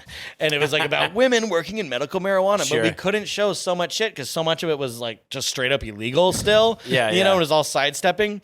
But the producers, they had done like the Anna Nicole show and the Osbournes and shit. And so I was like so obsessed, and they didn't want me in it, so I was all pissed. Yeah. For sure, yeah. Yeah, I was like, God damn it. But they needed like customers, you know? And so fucking like any customer that would come in and be like, oh, do you want to be on this? Like, fuck no. Yeah. So the producers had to call people in to act like customers. And one of them was the guy that does the voice for Geico Gecko. And also he's the voice of Chester Cheeto. So he was like, that blew my mind right there. I didn't know they were the same person. Go figure. And he had a wonky eye, and he would smell the weed and be like, "Oh, dangerously cheesy," like thinking that the chicks were gonna be like, "Ah," like all into him. I just want to say, fuck Daniel Day-Lewis. The guy who does Chester Cheetah and Geico Gecko is the best actor alive. That range. Well, you know who else would come in? Speaking of best actor alive, the little guy from Twin Peaks. Oh, yeah. Oh, really? He's the second best actor. First, Chester Cheetah. Little Mike. Yeah. He would come in and he would tell us crazy fucking stories. He said that he was at the Blue Velvet premiere and someone gave him like a quarter of a Quaalude and some supermodel had to carry him out. And he's just like, yeah, I didn't mind though. And like, and he would like dance and stuff. Like he signed an autograph for me. It said, "Let's rock." Like, you know, I was like, oh, that's fucking killer. Yeah. But yeah, he would tell us like, oh man, back in the 70s, I was at a state park with my friends, and I have to do the voice. He's like, and we're on acid, and this is real strong acid. And I remember just sitting on this rock going through the universe, and I thought, boy, you better not let go of this rock, otherwise you'll be lost forever. And like, but my thinking was like, what was his friends he was with? What are they tripping on? Like seeing like this little guy like on a rock, like riding it, and their trip is probably so different from his. Like, God, just yeah. like, whoa, what's Mike doing over there? Like, you know, you guys fucking like 3 feet tall, dude. What the is he? I don't know. Fucking crazy, dude. Yeah, I love that job. That was, until we got raided. I went through a DEA raid. Yeah, it was fucking hilarious, dude. I don't want to spend, I don't want to hijack. No, I want to hear the story. But I'm sitting at the desk, like, so the manager, which was an ex-girlfriend of mine, and her new boyfriend, who was the other manager, they're like, we're going to go get change. I was like, great, get out of here. I don't want to be around you guys. They go get change. I'm sitting there at the desk. I took a huge bong load. At the time, I had mad teased hair. I had like Robert Smith, the Cure hair. And I go on YouTube. I'm like freshly high. I'm like, yes, I have the office to myself. I type in on YouTube, guys getting hit in the nuts. and I'm just watching like nut shots, like, and I hear like, boom. And I look at the security camera and there's like a SWAT team coming in. And I was like, oh, fuck. And like there was a door to get out, like to the outside from the office. So like I grabbed the keys and I'm like, should I try and escape? Like as if they were not like surrounded and like haven't been like watched forever. I'm like, I'm going to try and escape. And like I stand up, I'm like, no, I'm not. And I just like put the keys down and I stand with my hands up. And then like they bust in machine gun on me. And like, I don't know if you've had like a loaded gun pointed at you, but like you can feel it like in your chest. Yeah. And I'm just like, oh, fuck. They're like, turn around, walk backwards towards us. And I'm like, okay. I'm like super high. My hair, I look like an idiot. And they put me in handcuffs. They're like, is anyone else in here? I'm like, no. They put me on the couch. And the security guard, who was like 21, so he was like younger than me, but he was armed. He was armed security. They're like, security's got a gun. I'm like, fuck, they're going to kill Randy. And they put us on the couch. And they're like, all right, where's the girl and the guy that left? I was like, oh, I don't know who you're talking about. And they're like, yes, we've been watching you forever. Like, we know, you guys give each other rides home. We know. I was like, oh, shit. So I call her and I'm like, hey, Megan. And she's like, yeah. And then like the DEA agent takes like, this is Agent blah, blah, blah. We need you to come back. They were right outside they saw that happen, and so they're just waiting outside like, oh fuck. And then one by one the guys were getting on the chairs and busting out the security cameras. So I'm like freaking out. I'm like, dude, they're gonna beat me up or something, but they didn't. They just were being crooked. And so I'm in the handcuffs, the security guards in handcuffs. They put the girl and the guy in handcuffs when they come in. We're sitting there on the couch and they tell us, they're like, they bring us one by one, show us a mugshot of our boss, who I thought was like the nicest guy ever. Sure. Turns out he was like hiring gangs to like burn down other stores and like just crazy shit that we had no idea about. I was like, I don't know. I've seen him once or twice. Total lie. Whatever. And like, we all kind of said the same thing. They put us on the couch and they're like, we need to get into your ATM. We're like, well, we rent it. It's not ours. They're like, well, cash, that's over 2,000 we need to take. Anything grouped less than 2,000 we leave here. And we're like, and if you guys don't open it, we're gonna blow it open. So we're like, oh fuck, which I kind of wanted to see. Yeah, but for like, sure. okay, Yeah, go ahead, please be my guest. But we call the guy who's like just, this guy that works for the ATM company. He would always come in with like a bag to fill it up. So we're like, yeah, you got to come here, man. There's a problem. And so he gets there. They didn't want us to tell him like what it was for whatever reason. It's the middle of summer. It's hot as dick. And he gets there and he's wearing sandals and basketball shorts. Right when he walks in, they put him against the wall and they're searching him. And he sees us on the couch. Instantly, he's like, this isn't good. Yeah. And one of the agents goes, what's this? What's this? And pulls up his shirt and he had all this newspaper in the back of his pants. This is fucking true. And we're like, what the fuck? Like everyone in the room is like, what the fuck is that? And he's like, it's to keep dry. And they're like, what? He's like, it's for my sweat. And like one of the agents, like, he's like opening it up to see if he has anything stashed in it. It's like the sports section. He just like man pond, like just like shoves it to soak up his butt sweat and his lower back hair sweat. And we're like, oh fuck, like what the fuck? And like we all see this now. Like there's no going back. Yeah. And the other agent's like, you ever hear of a towel, son? And we're just like dying. They open up the ATM and there was over $2,000 in it. So they take in, the guy's like, oh man, what the fuck? They send him away. They take us out of handcuffs. And then we're just sitting there while they just like raid the store. And I'll never forget it. The last agent, seriously, like one left in the building with a box. He looks at us and he's like, I don't know why you guys are so bummed. You know you could reopen tomorrow.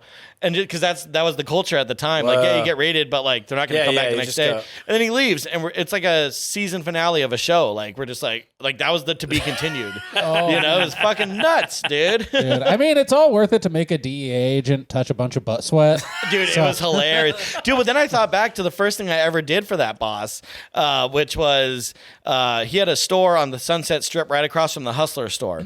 And the landlords kicked him out, and then they opened up a store in it. You know, and he was like, oh, here's a camera. I want you to go see if they're even checking people in, blah, blah. He was like trying to get them in trouble for something. This is years before the raid.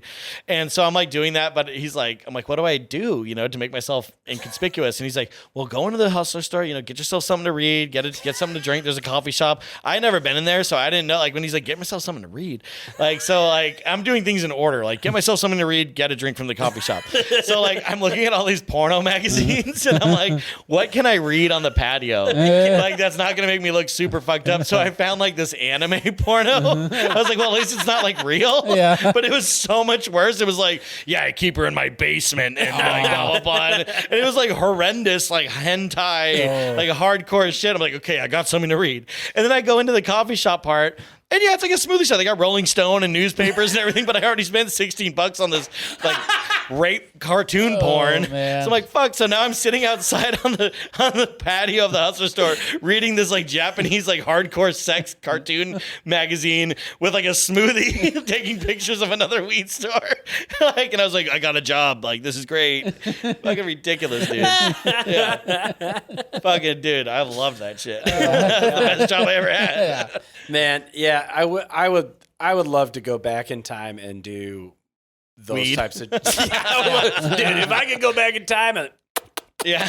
that would be sweet. Dude, I do remember when dabs first came out and it being such a big thing, because I went to a weed store and that was when they were like, hey, check it out. There's this huge ass rig. This is a new thing called dabs. You want a free one? And they gave me one, like, never even knowing what it was. And immediately I'm like, I can't drive home now. Yeah. Dude, I used to go to this weed store in the Valley called NNCC. I don't even know what it stood for. I don't think anyone did. It's like Nature's Natural Collect, like some bullshit. yeah. But they would give you a free sample like Baskin Robbins. Like it would be like, and I was like 18, so I'm like, oh, can I try that? Like, as if I'm actually interested. Like, no, I'm just gonna get blasted. Yeah. So I would like go in, and they had all these bongs with like alcohol swabs and shit. So you like swab it, and I remember like seeing this guy take the biggest bong rip of like the craziest steroided out weed ever, and he grabs his motorcycle home, and he's like, all right, see you fellas. I'm like, what the fuck? But yeah, I would like smoke it, and I would be blitzed, and I'd go out and have to act like I like hadn't had my mind made up. I was like, actually, you know what? Can I see this one? Can I try this one? And I'd like go in there and be like, okay, I'll just take an eighth, please. And I walk out. It fucking sucked, dude. Yeah, then I'd be so high. Like, you ever get so stoned you like feel like you peed your pants? Yeah. And you can't tell? That was that era. You know, now I haven't been that high. I don't think it's possible for me to be high enough to think I peed my pants. But back then I'd be like checking, yeah. Can you imagine? Dude, I pissed my pants in the grocery store the other day, dude. Oh. Just straight up. Like I just had to go so bad, and I was like, no, I can make it. And then like the We're talking a mustard thing, packet's worth or more? dude, this was a pit. See, that's the thing. You can shit your pants a little. Yeah. There's no pissing your pants a little. Yeah. You can't Once stop. you start it, it's going. It's over, Yeah. dude. And I'm at the self-checkout. It's like, air, see, cashier. I'm like, oh, fuck. I'm like, oh, come on. And luckily I'm wearing black jeans. I'm just like, I'm just pissing. I'm like, fuck. And like, I went home, like, and my girlfriend's like, you all right? I was like, I pissed my pants. I straight up had an accident, dude. Like, when was the last time you just had an accident? Like, I didn't even consider a wet fart an accident. Yeah, dude. Because I always wear these like big shirts that are button up, and Sure. often what'll happen is I'll get some swing back, and so that happened to me kind of recently, where I I don't know why I'm being coy about it. I just said I pissed my pants in the market like this year. Have you been here for this whole podcast? I'm not a well-groomed guy, so I had like a pube like in the urethra area, so it was creating some spread. Okay. And I was in a public place, and I was getting it all over the toilet seat and next to the toilet. So then I started like whoa, and try to readjust. And when I did that, I flapped my shirt back in front, and then I pissed, and I created like a a piss shield, so it just blasted back all over my pants. And I was at my part-time job, and then I had to like walk out the bathroom with just like speckled piss all over myself. Fucking Donnie fucked with me, Yeah. you know? Yeah, The pressure on that sink is unbelievable. That's what you gotta do then is you gotta like get a cup of water and then like act like you're spilling it all. I got water all over me. He's like, it's a scorcher out there. Yeah. Years ago, I think it was your birthday. It was either yours or our other roommate at the time, now deceased Jeremy. We had a party at our old apartment when we first moved to LA, and we had two bathrooms, and I used the front bathroom, and I was fucking wasted, and I just peed all over my pants. I couldn't get my pants open in time, and I just pissed, and I was wearing white pants, so I just pissed all down the white pants, and then I was like, oh shit. There's my living room. I have to cross through my living room full of 20 like people that like new friends basically, and I just had to like sidle past them.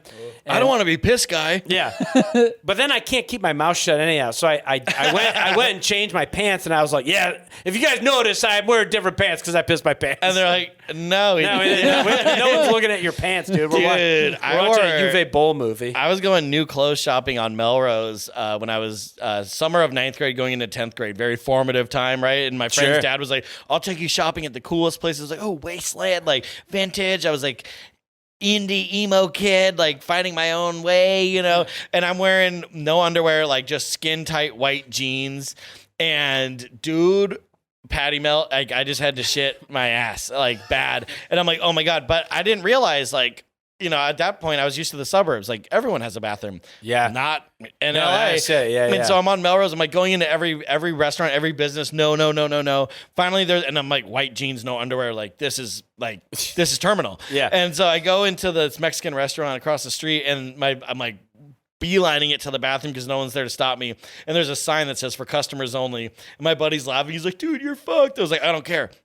Walk right in. Right when I open up the door, there's one stall and the door shuts and locks. Like someone just went in to shit. And I was like, oh, fuck. And both the urinals have someone out of it. So I'm like feral at this moment. So I grabbed the trash can and like scoot it towards me, and I'm gonna shit in the trash can. And this guy, giant pompadour, he's ripped. He's like, hey, what are you doing? What are you doing?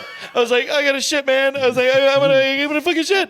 And he's just like, no, I work here, man. I'm gonna have to clean that shit up. And I was like, oh, fuck. And now I'm scared of this guy because he'll beat me up. So I'm like, oh, fuck. And I'm like cramping, like the whole deal. And he's like, listen, man, when I was in the military, you'd have to hold it for 14 hours. I was like, I'm not in the military, man. And then on the floor, I spot one of the I spot one of those like grates, like a drain, basically. And like, I'm like, for some reason, that seemed like the next best option. So I'm like, I'm going to shit in the drain. He's like, you're not going to shit on the fucking floor, man. You're not going to shit on the fucking floor. Finally, the guy comes out. It's like a homeless dude dressed like a fucking cowboy, James Brown, like leather cowboy hat, reeks. I don't even care. I go in, and before I could even sit down, like it's like someone blew their brains out on the toilet. It's like Full Metal Jacket. Like as I'm like bending, I just splatter the tank. Yeah, dude. And I finally get up, but my buddy couldn't help himself, and he like pokes his head in the stall. He's like, oh. But yeah, I got away, dude. Scot free, white jeans, no underwear, bing bong, shit like that. Yeah, God was on my side that day. Yeah, but not Pompadour guy. Fucking Johnny not Bravo Pompadour. asshole. Pompadour guy did not. He was not cool. Yeah, about it. Well, you know, as somebody who has cleaned up the shit multiple times, I've been on the other side. Yeah, I mean, I definitely. David and I both used to work at a movie theater back in Detroit. Dude, and the way it was set up was like you could go home as soon as the last person left, basically, and you're just like waiting, like, okay, as soon as they're fucking gone, I can fucking leave. I remember one time where I was waiting for that to happen. This lady came up to me. I'm sitting there like about to get my car, about to head off. This old lady comes out. She's like, excuse me?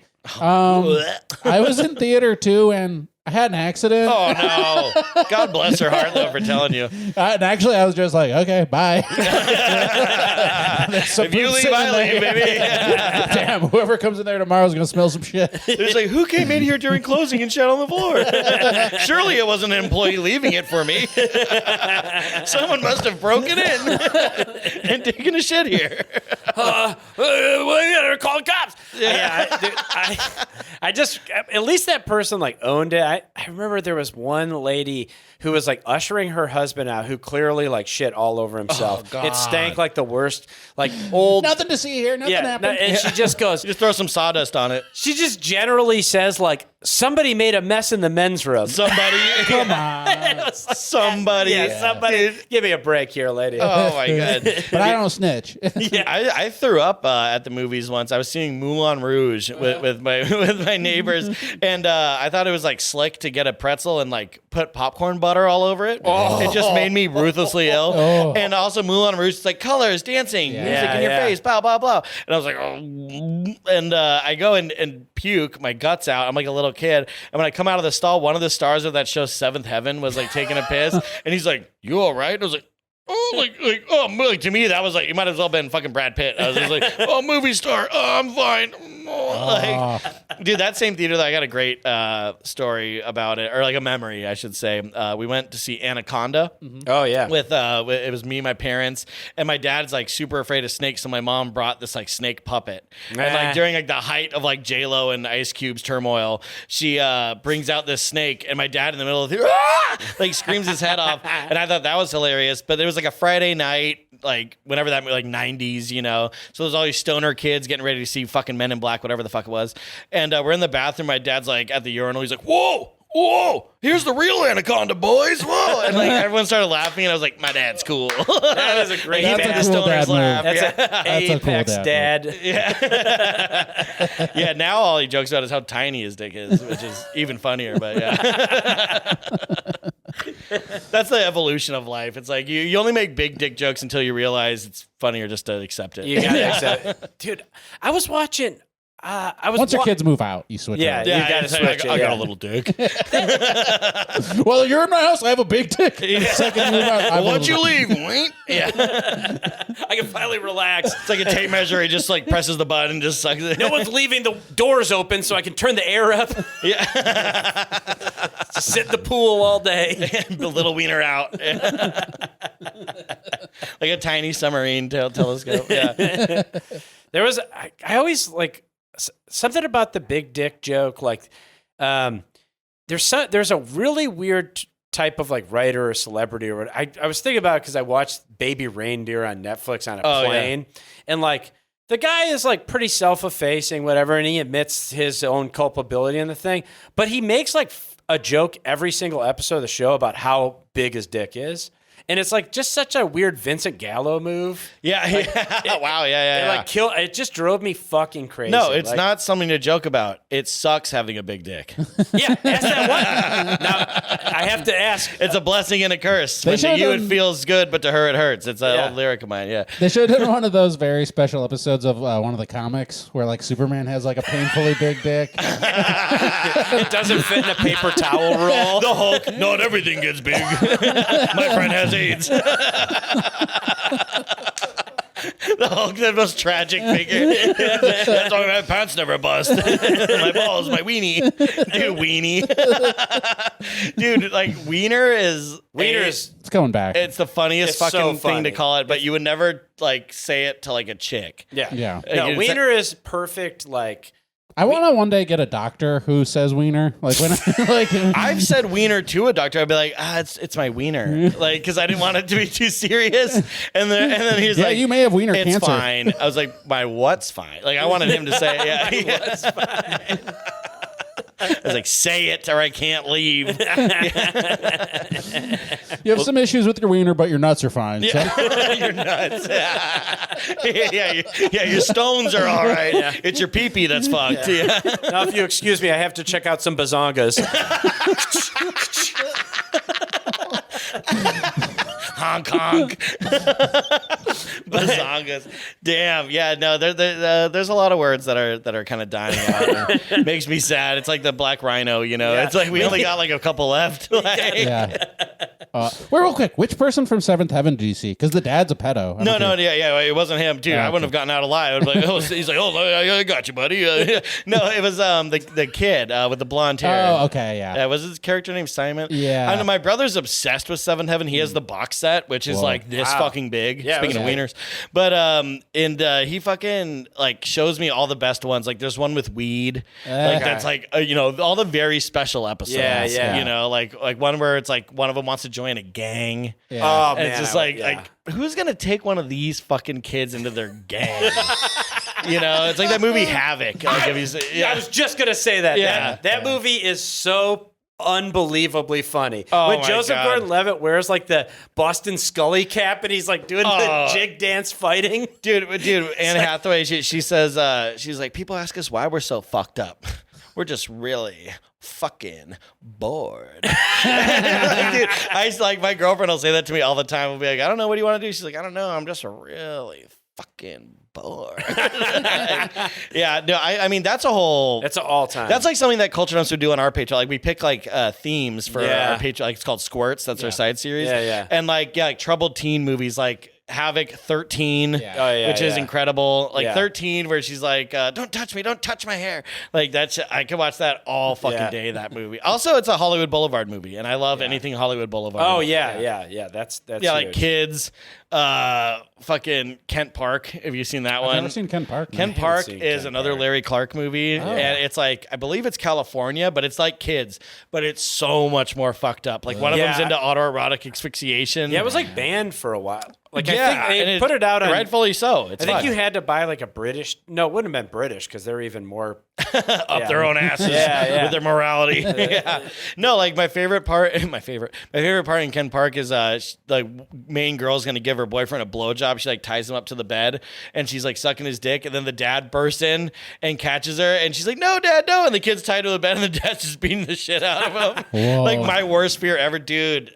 I don't know if you've ever been walked in on by a parent like that, but it's literally like gut-wrenching terror. I just escaped it one time, but even so, it was like my parents got home early. Oh, but it was your parents. Yeah, it was my parents. Okay. But even so, it was like I was like, get up, get dressed, and we just walked. My parents have their house is about as big as this garage, and we walked out. You mean the studio? The studio, yeah, the cat ranch. Yeah. And we just walked out and went two separate ways. I was like, what were you we're doing? definitely not doing Yeah, anything. nothing. Everything's fine. Yeah, homework, sex homework. Yeah. We were doing sex ed. I remember, dude. I mean, I almost got caught so many times.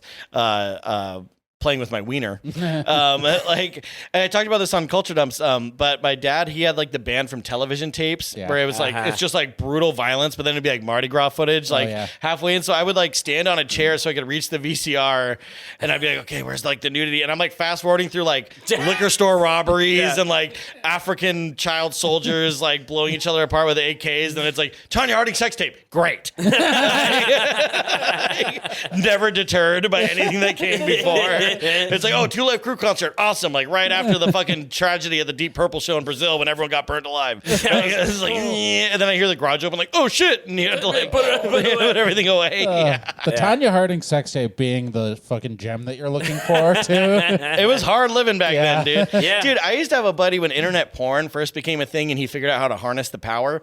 He had such bad internet, and like so he would print out as many pictures as he could, but he had a black and white printer, so he just had like all these black and white pictures of just like boobs, like sometimes literally just like a boob, like, and he would print out like while his parents were at the two market. Circles. Yeah, and he had this giant cardboard box of all this black and white porn that he had printed out, so he could like analog internet search, and he kept like his keepsakes in there. He had a BB gun in there, and he had a dead lizard that he found in like a Ziploc bag, and he called it Mr. Prez. This is fucking, I swear to God, it's true. And he'd be like, dude, it's Mr. Prez. I'm like, oh, fuck. And then one day he came home, and all his black and white porn is laid out with a BB gun, and then a dead lizard in a bag, and his mom's just like, explain.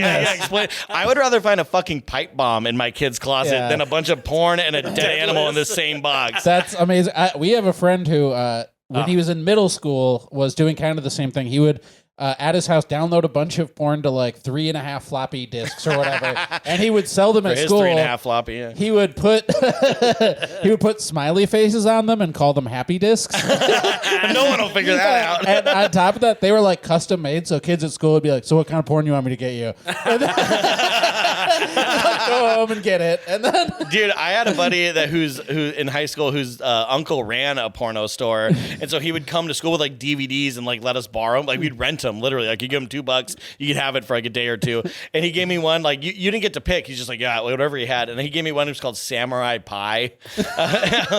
You could just guess what was going on with that. Dude, fuck, I remember this is going way back, but we found I used to live by like these big hills and we could explore and stuff, and we found a porno magazine called Secrets, and it was transgendered porn. Whoa. And it was like, chicks with dicks, basically. Yeah. Like that's what it was advertised as. And like this is before any of us had seen a naked woman, so we're like, oh, they're like just like us. Yeah. like it's all the same this stuff. isn't so strange. Yeah. It's like, oh, that's it. That's like, wait, we have 2 different bathrooms for that. Like she's like, yeah, hers is pierced, but like whatever. And we would roll it up, and we found like a big tall boy like beer can, and we like cracked it open. We would hide the porno mag in this beer can. It's safer to have the beer can than Yeah, and then like we saw the gardeners when we were like skateboarding to go like look at this porn, and we saw like the gardeners like pick it up and like throw it out. We're like, no, Secrets. It was called Secrets. That was the name of the magazine. Sure. But, yeah, dude. Fuck, man, I remember all that shit. It's fun. I had a somewhat similar experience in that, like, I think I was in like 6th grade and I was on the bus and some kid had a porn magazine, but it was like BDSM style, like people with like ball gags in their mouth and stuff, and it was just like skipping way too many steps for me. Where it's like, I've never seen a naked lady. This is like way too far. Yeah, what the fuck is he doing, dude? Yeah, oh my god. I mean, close up speculum. Like, yeah, you're just like, ugh. Where are they? I had a friend in high school die, and I just remember easy transition. Yeah. I just remember because we found like the nastiest porn like on a walk, and we found it in the woods, and it was just like this nasty porn, and he took it home and kept it at his house, and Lucky. I just know like his grieving parents were cleaning out his bedroom and then just found this nasty fucking porn. It was like, son of a and bitch. Like our version of Jackass where we used words I would never use today. Yeah, sure. Yeah. And I just think Guilty. about like his parents like comforting themselves, like, oh, this VHS of our son that we don't see any longer, and like him skateboarding, playing with his wiener, like, saying the F slur, like, Yeah, dude. Oh my god. They probably put that in the video they played at the funeral. Like Bro Him is playing. Pennywise. Oh, it's like, so much promise, dude. I had a friend die in high school too. He got hit by a car, and his brother was like my really good friend. And so the night before his funeral, his mom like talked to my parents and like a couple of our other friends and was like, "It'd be cool. Like I know it's a school night, but like it'd be cool if they go." Of course, yeah. So we all go over and then like. We're in 9th grade. We're still kind of playing with like fingerboards and stuff, but like ironically. Yeah. And then the mom went to sleep, and my buddy, whose brother just died, was like, "Want to see some shit?" And like we had to fish out like a 70-foot phone cable from his garage, and we like linked up and got porn like on pay-per-view. And we're like watching this, and we're like, kind of like, well, what do we do now? And I turn behind me, and his buddy is on the recliner with like the foot thing up, his pants around his ankles with a blanket over him, and he's like, "I'm good." And he's just like fully ready to jerk it, like, and then the next day go to a funeral. The kids are The Wonder all right. Years, dude. It was the Wonder Years. I'm having the best time. Yeah. Yeah, me too. Oh my god. Do you want to do like maybe one more topic and then wrap it up? I was thinking maybe we'll just, instead of doing a bonus episode, we'll just do like one long episode and Sure. cut it out. Yeah. That's good by me. Yeah. Okay, so other things that were given to us to talk about. Oh yeah, we've said enough about shitting your pants. Yeah, we've talked. That'll be the bonus episode. Yeah, we've really gone in just depth the on master that. cut. Yeah. You know what I wanted to bring up that you brought up earlier is that when you were selling weed back in the day, you said that Corey Feldman sucked. Do you have the details on that? Yeah. Okay. Well, so there was another guy. Do you guys remember the band The Calling? No, They I did don't that think so. song, "If I could, then I would. yeah. Go wherever." Yeah. So I sold him weed too, and him and Corey Feldman dressed very similar. They dressed like white guys that would say like "milady" at an anime convention, like with like straps on everything and buckles, like they're dressing like Michael Jackson basically.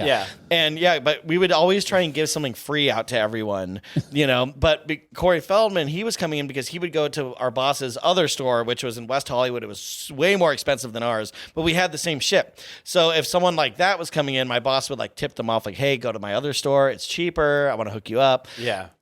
But really, it's because Corey Feldman would complain about the prices at the other one. So he's like, "Well, go to this one; it's cheaper," and he'd still fucking give a shit. So he'd be like, "You guys don't got any joints for me, man? You don't got anything for me, man? No edibles, no nothing."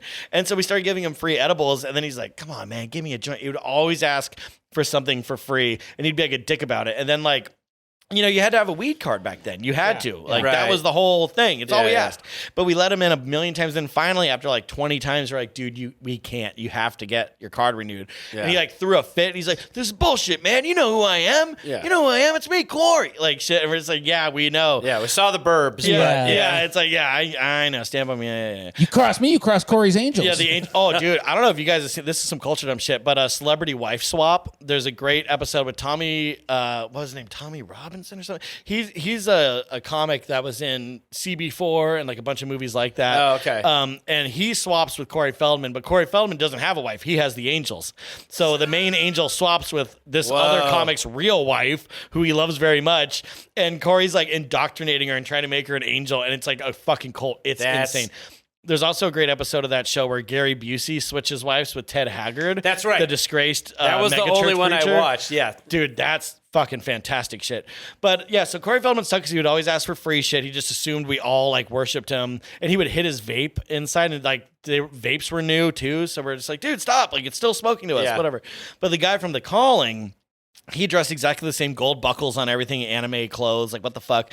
And he would just get like a gram here and there. We had no idea who he was. Sure. And then he came in once, just still don't beat to shit. Okay. Like hit black eyes, like broken rib bandages, like shit like that. We're like, "Damn, what happened?" He's like, "Oh, I was at a gig and I got jumped and I got robbed."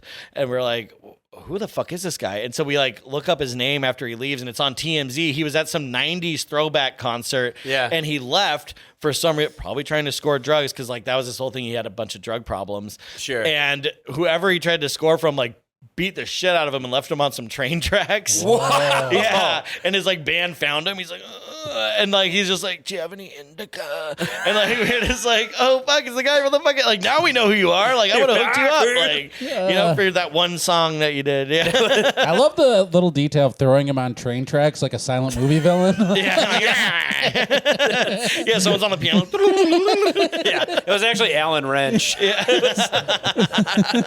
But yeah, like we had no idea who he was until we looked up. We're like, "Why did the guy get the shit beat out of him?" We're like, "Oh fuck." Oh, yeah, man. That was fucking awesome. Dude, I was actually just thinking about that song, not the band. I didn't know who the band was. Yeah, The Calling. But like that, because I was driving my parents' car, and they have satellite radio, so I was listening to Lithium. Oh yeah, sure. And it was like the weirdest sensation that I hadn't really noticed before, that like Pearl Jam was like my favorite band when I was growing up, and then now to realize that they were just like dad rock. Yeah. And then like they created butt rock in that really heavy way. Chin music. Yeah. Like Days of the New and like Lifehouse. And Fuel. Well, so we've done on the Culture Dumps Patreon, patreon.com/Culture Dumps. We've done, we have a running series called, it's the history of butt rock. Yeah. And so it starts like in the late 80s with like when hair metal is going out, right in between hair metal and grunge. Yeah. Like there was bands like Bang Tango and Shotgun Messiah and like shit like that, where it's like kind of right in the middle and like you don't really know. And then the next wave is what we call, it's butt rock, like Lifehouse, Three Doors Down, like that, but we call it troop rock. Troop rock, it's like it's for the troops. Yeah. But like they'd be at like a USO show and everyone would be like, "I'll go wherever you went." Yeah, now and then we said that butt rock stopped existing in the early 2000s and it became butt rap. And like you have like and a lot of that is like kind of like post-conscious raps. So like once Eminem started wearing that hat, you know, that's butt rap. and it's like, "I'm gonna do but a gee but a ga but a dee but a do but da that's butt rap." You know what I mean? Or it's like the pyramids inside my brain. Like that's butt rap, dude. Like that's what we have now. Dude, Eminem is completely butt rap too, because it's the same thing where it's like, you know he has to be the best rapper because he's saying the most shit. He's saying and it's per capita, the most words. Man, when he ciphered Trump, Oh my God, that shit was insane. Like election one. and then Trump just rebutted by becoming the president. He's just like, oh. That was so. I am a sports fan, and like this, I'm like a big Detroit Lions fan, and they're historically like a horrible team. And this year, they were good for like the first time in my lifetime, and it was incredible. God bless you for hanging in there. Yeah, my partner's from Argentina, and she like cannot understand at all. Like, why would you just not get a different team? Like, because the color uniform they wear in the city. Yeah, it's Detroit, man. Yeah, it's Detroit. it makes sense.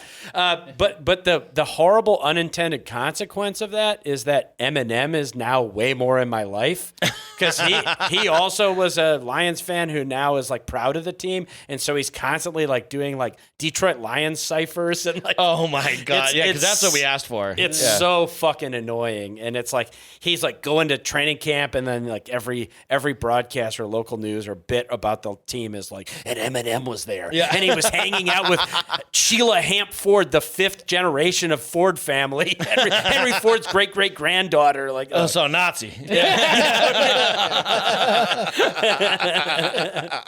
Yeah, break a coffee pot on her head. God. I went to Detroit one time and was absolutely terrified. I bet, yeah. Just because of everything you hear, and then you get there, you're like, oh yeah, I'm playing a goth show. Like it's the same shit anywhere you go. Sure, you sure. know?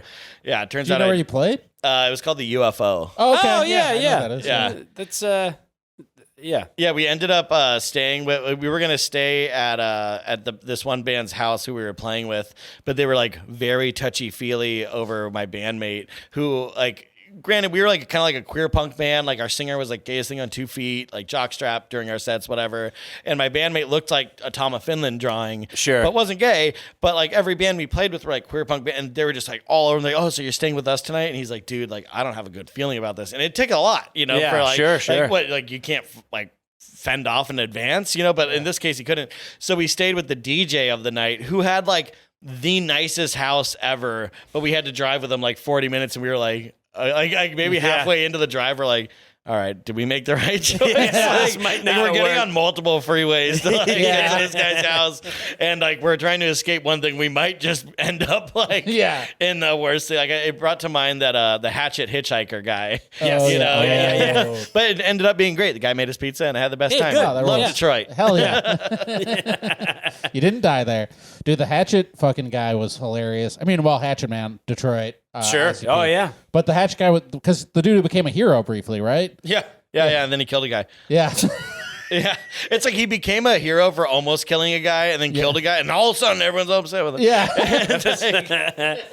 Jesus, I guess you get one. But yeah, Hatchet Man, yeah, ICP. I've seen ICP a bunch of times. Oh, yeah? Yeah, it's fucking dope, dude. They never are actually seen legitimate. Yeah. We played in Tucson, Arizona the night after Shaggy 2 Dope. Like, because he's solo now because Violent J can't go. Okay. And we played the night after Shaggy 2 Dope. And we were like, oh, man, it's so clean here. Like, you must have had to clean the Fago up. And they banned Fago.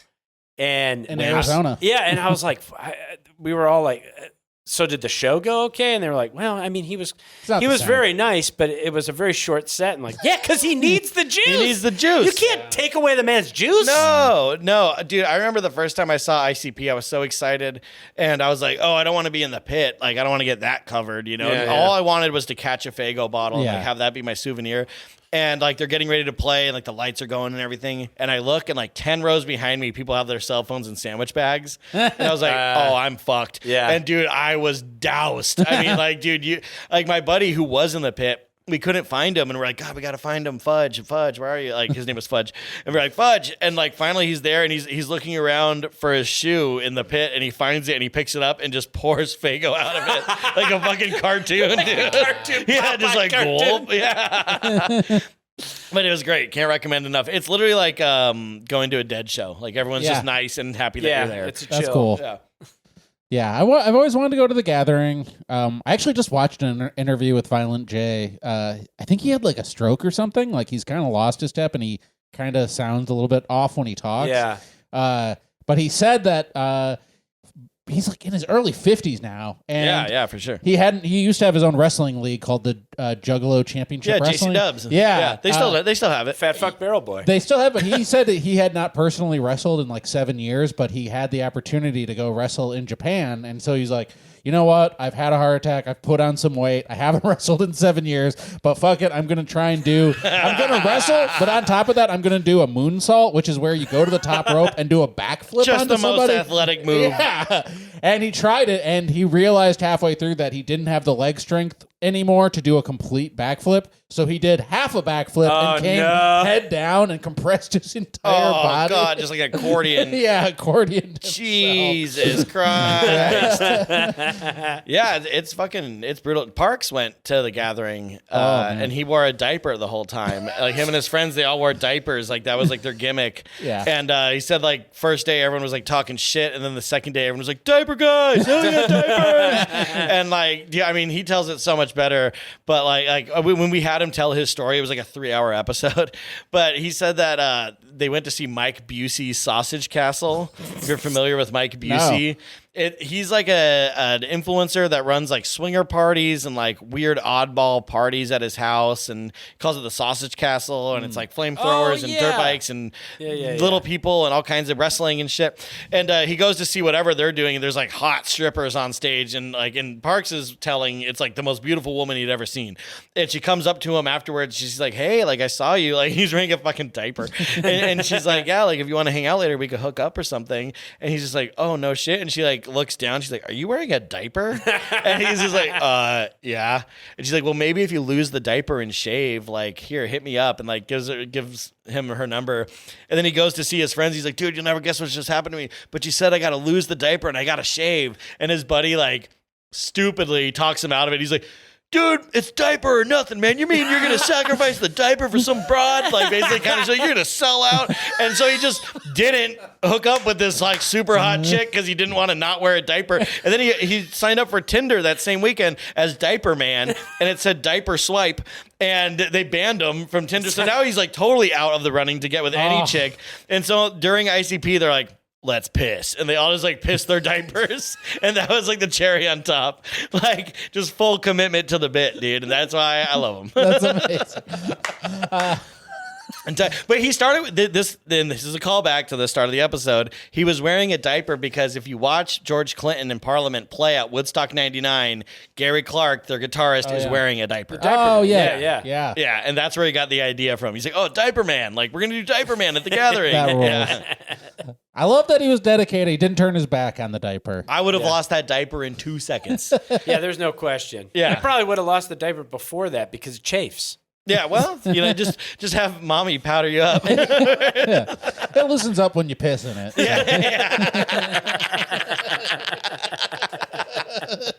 God. Well, we should probably wrap up. We've been going for a while. Alrighty. But hey, thanks for being on. I think you've said your Patreon, but you can promote whatever you want to promote. Yeah, you can follow Culture Dumps and Podcast 99 on Instagram. It's at Culture Dumps or at Podcast 99. We're on all the platforms, Spotify, iTunes, all that stuff. I prefer you listen to it on Spotify or iTunes because those matter. Yeah. But yeah, check it out. We try and do as many episodes as we can, usually a couple a month on Culture Dumps. Hell yeah. No, I listen to it all the time. It is. I found myself working a part-time job recently, and it is the highlight of my week when there's a new Culture Dump. So I really great. enjoy Thank it. you. I appreciate it. And thanks for having me on. Oh, yeah, for sure. of And course. we got shit too. Patreon.com/loose lips. Yeah, Loose Lips. Go see People's Joker if you're in a city that's still showing it. And watch our podcast sketch because it's really funny. Oh, yeah. We made a good sketch, and it's worth watching. Yeah. It's funny. All right. Well, yeah, Loose Lips. And we like to end all of our episodes by telling our audience to fuck. Yeah, go fuck yourself. Yeah.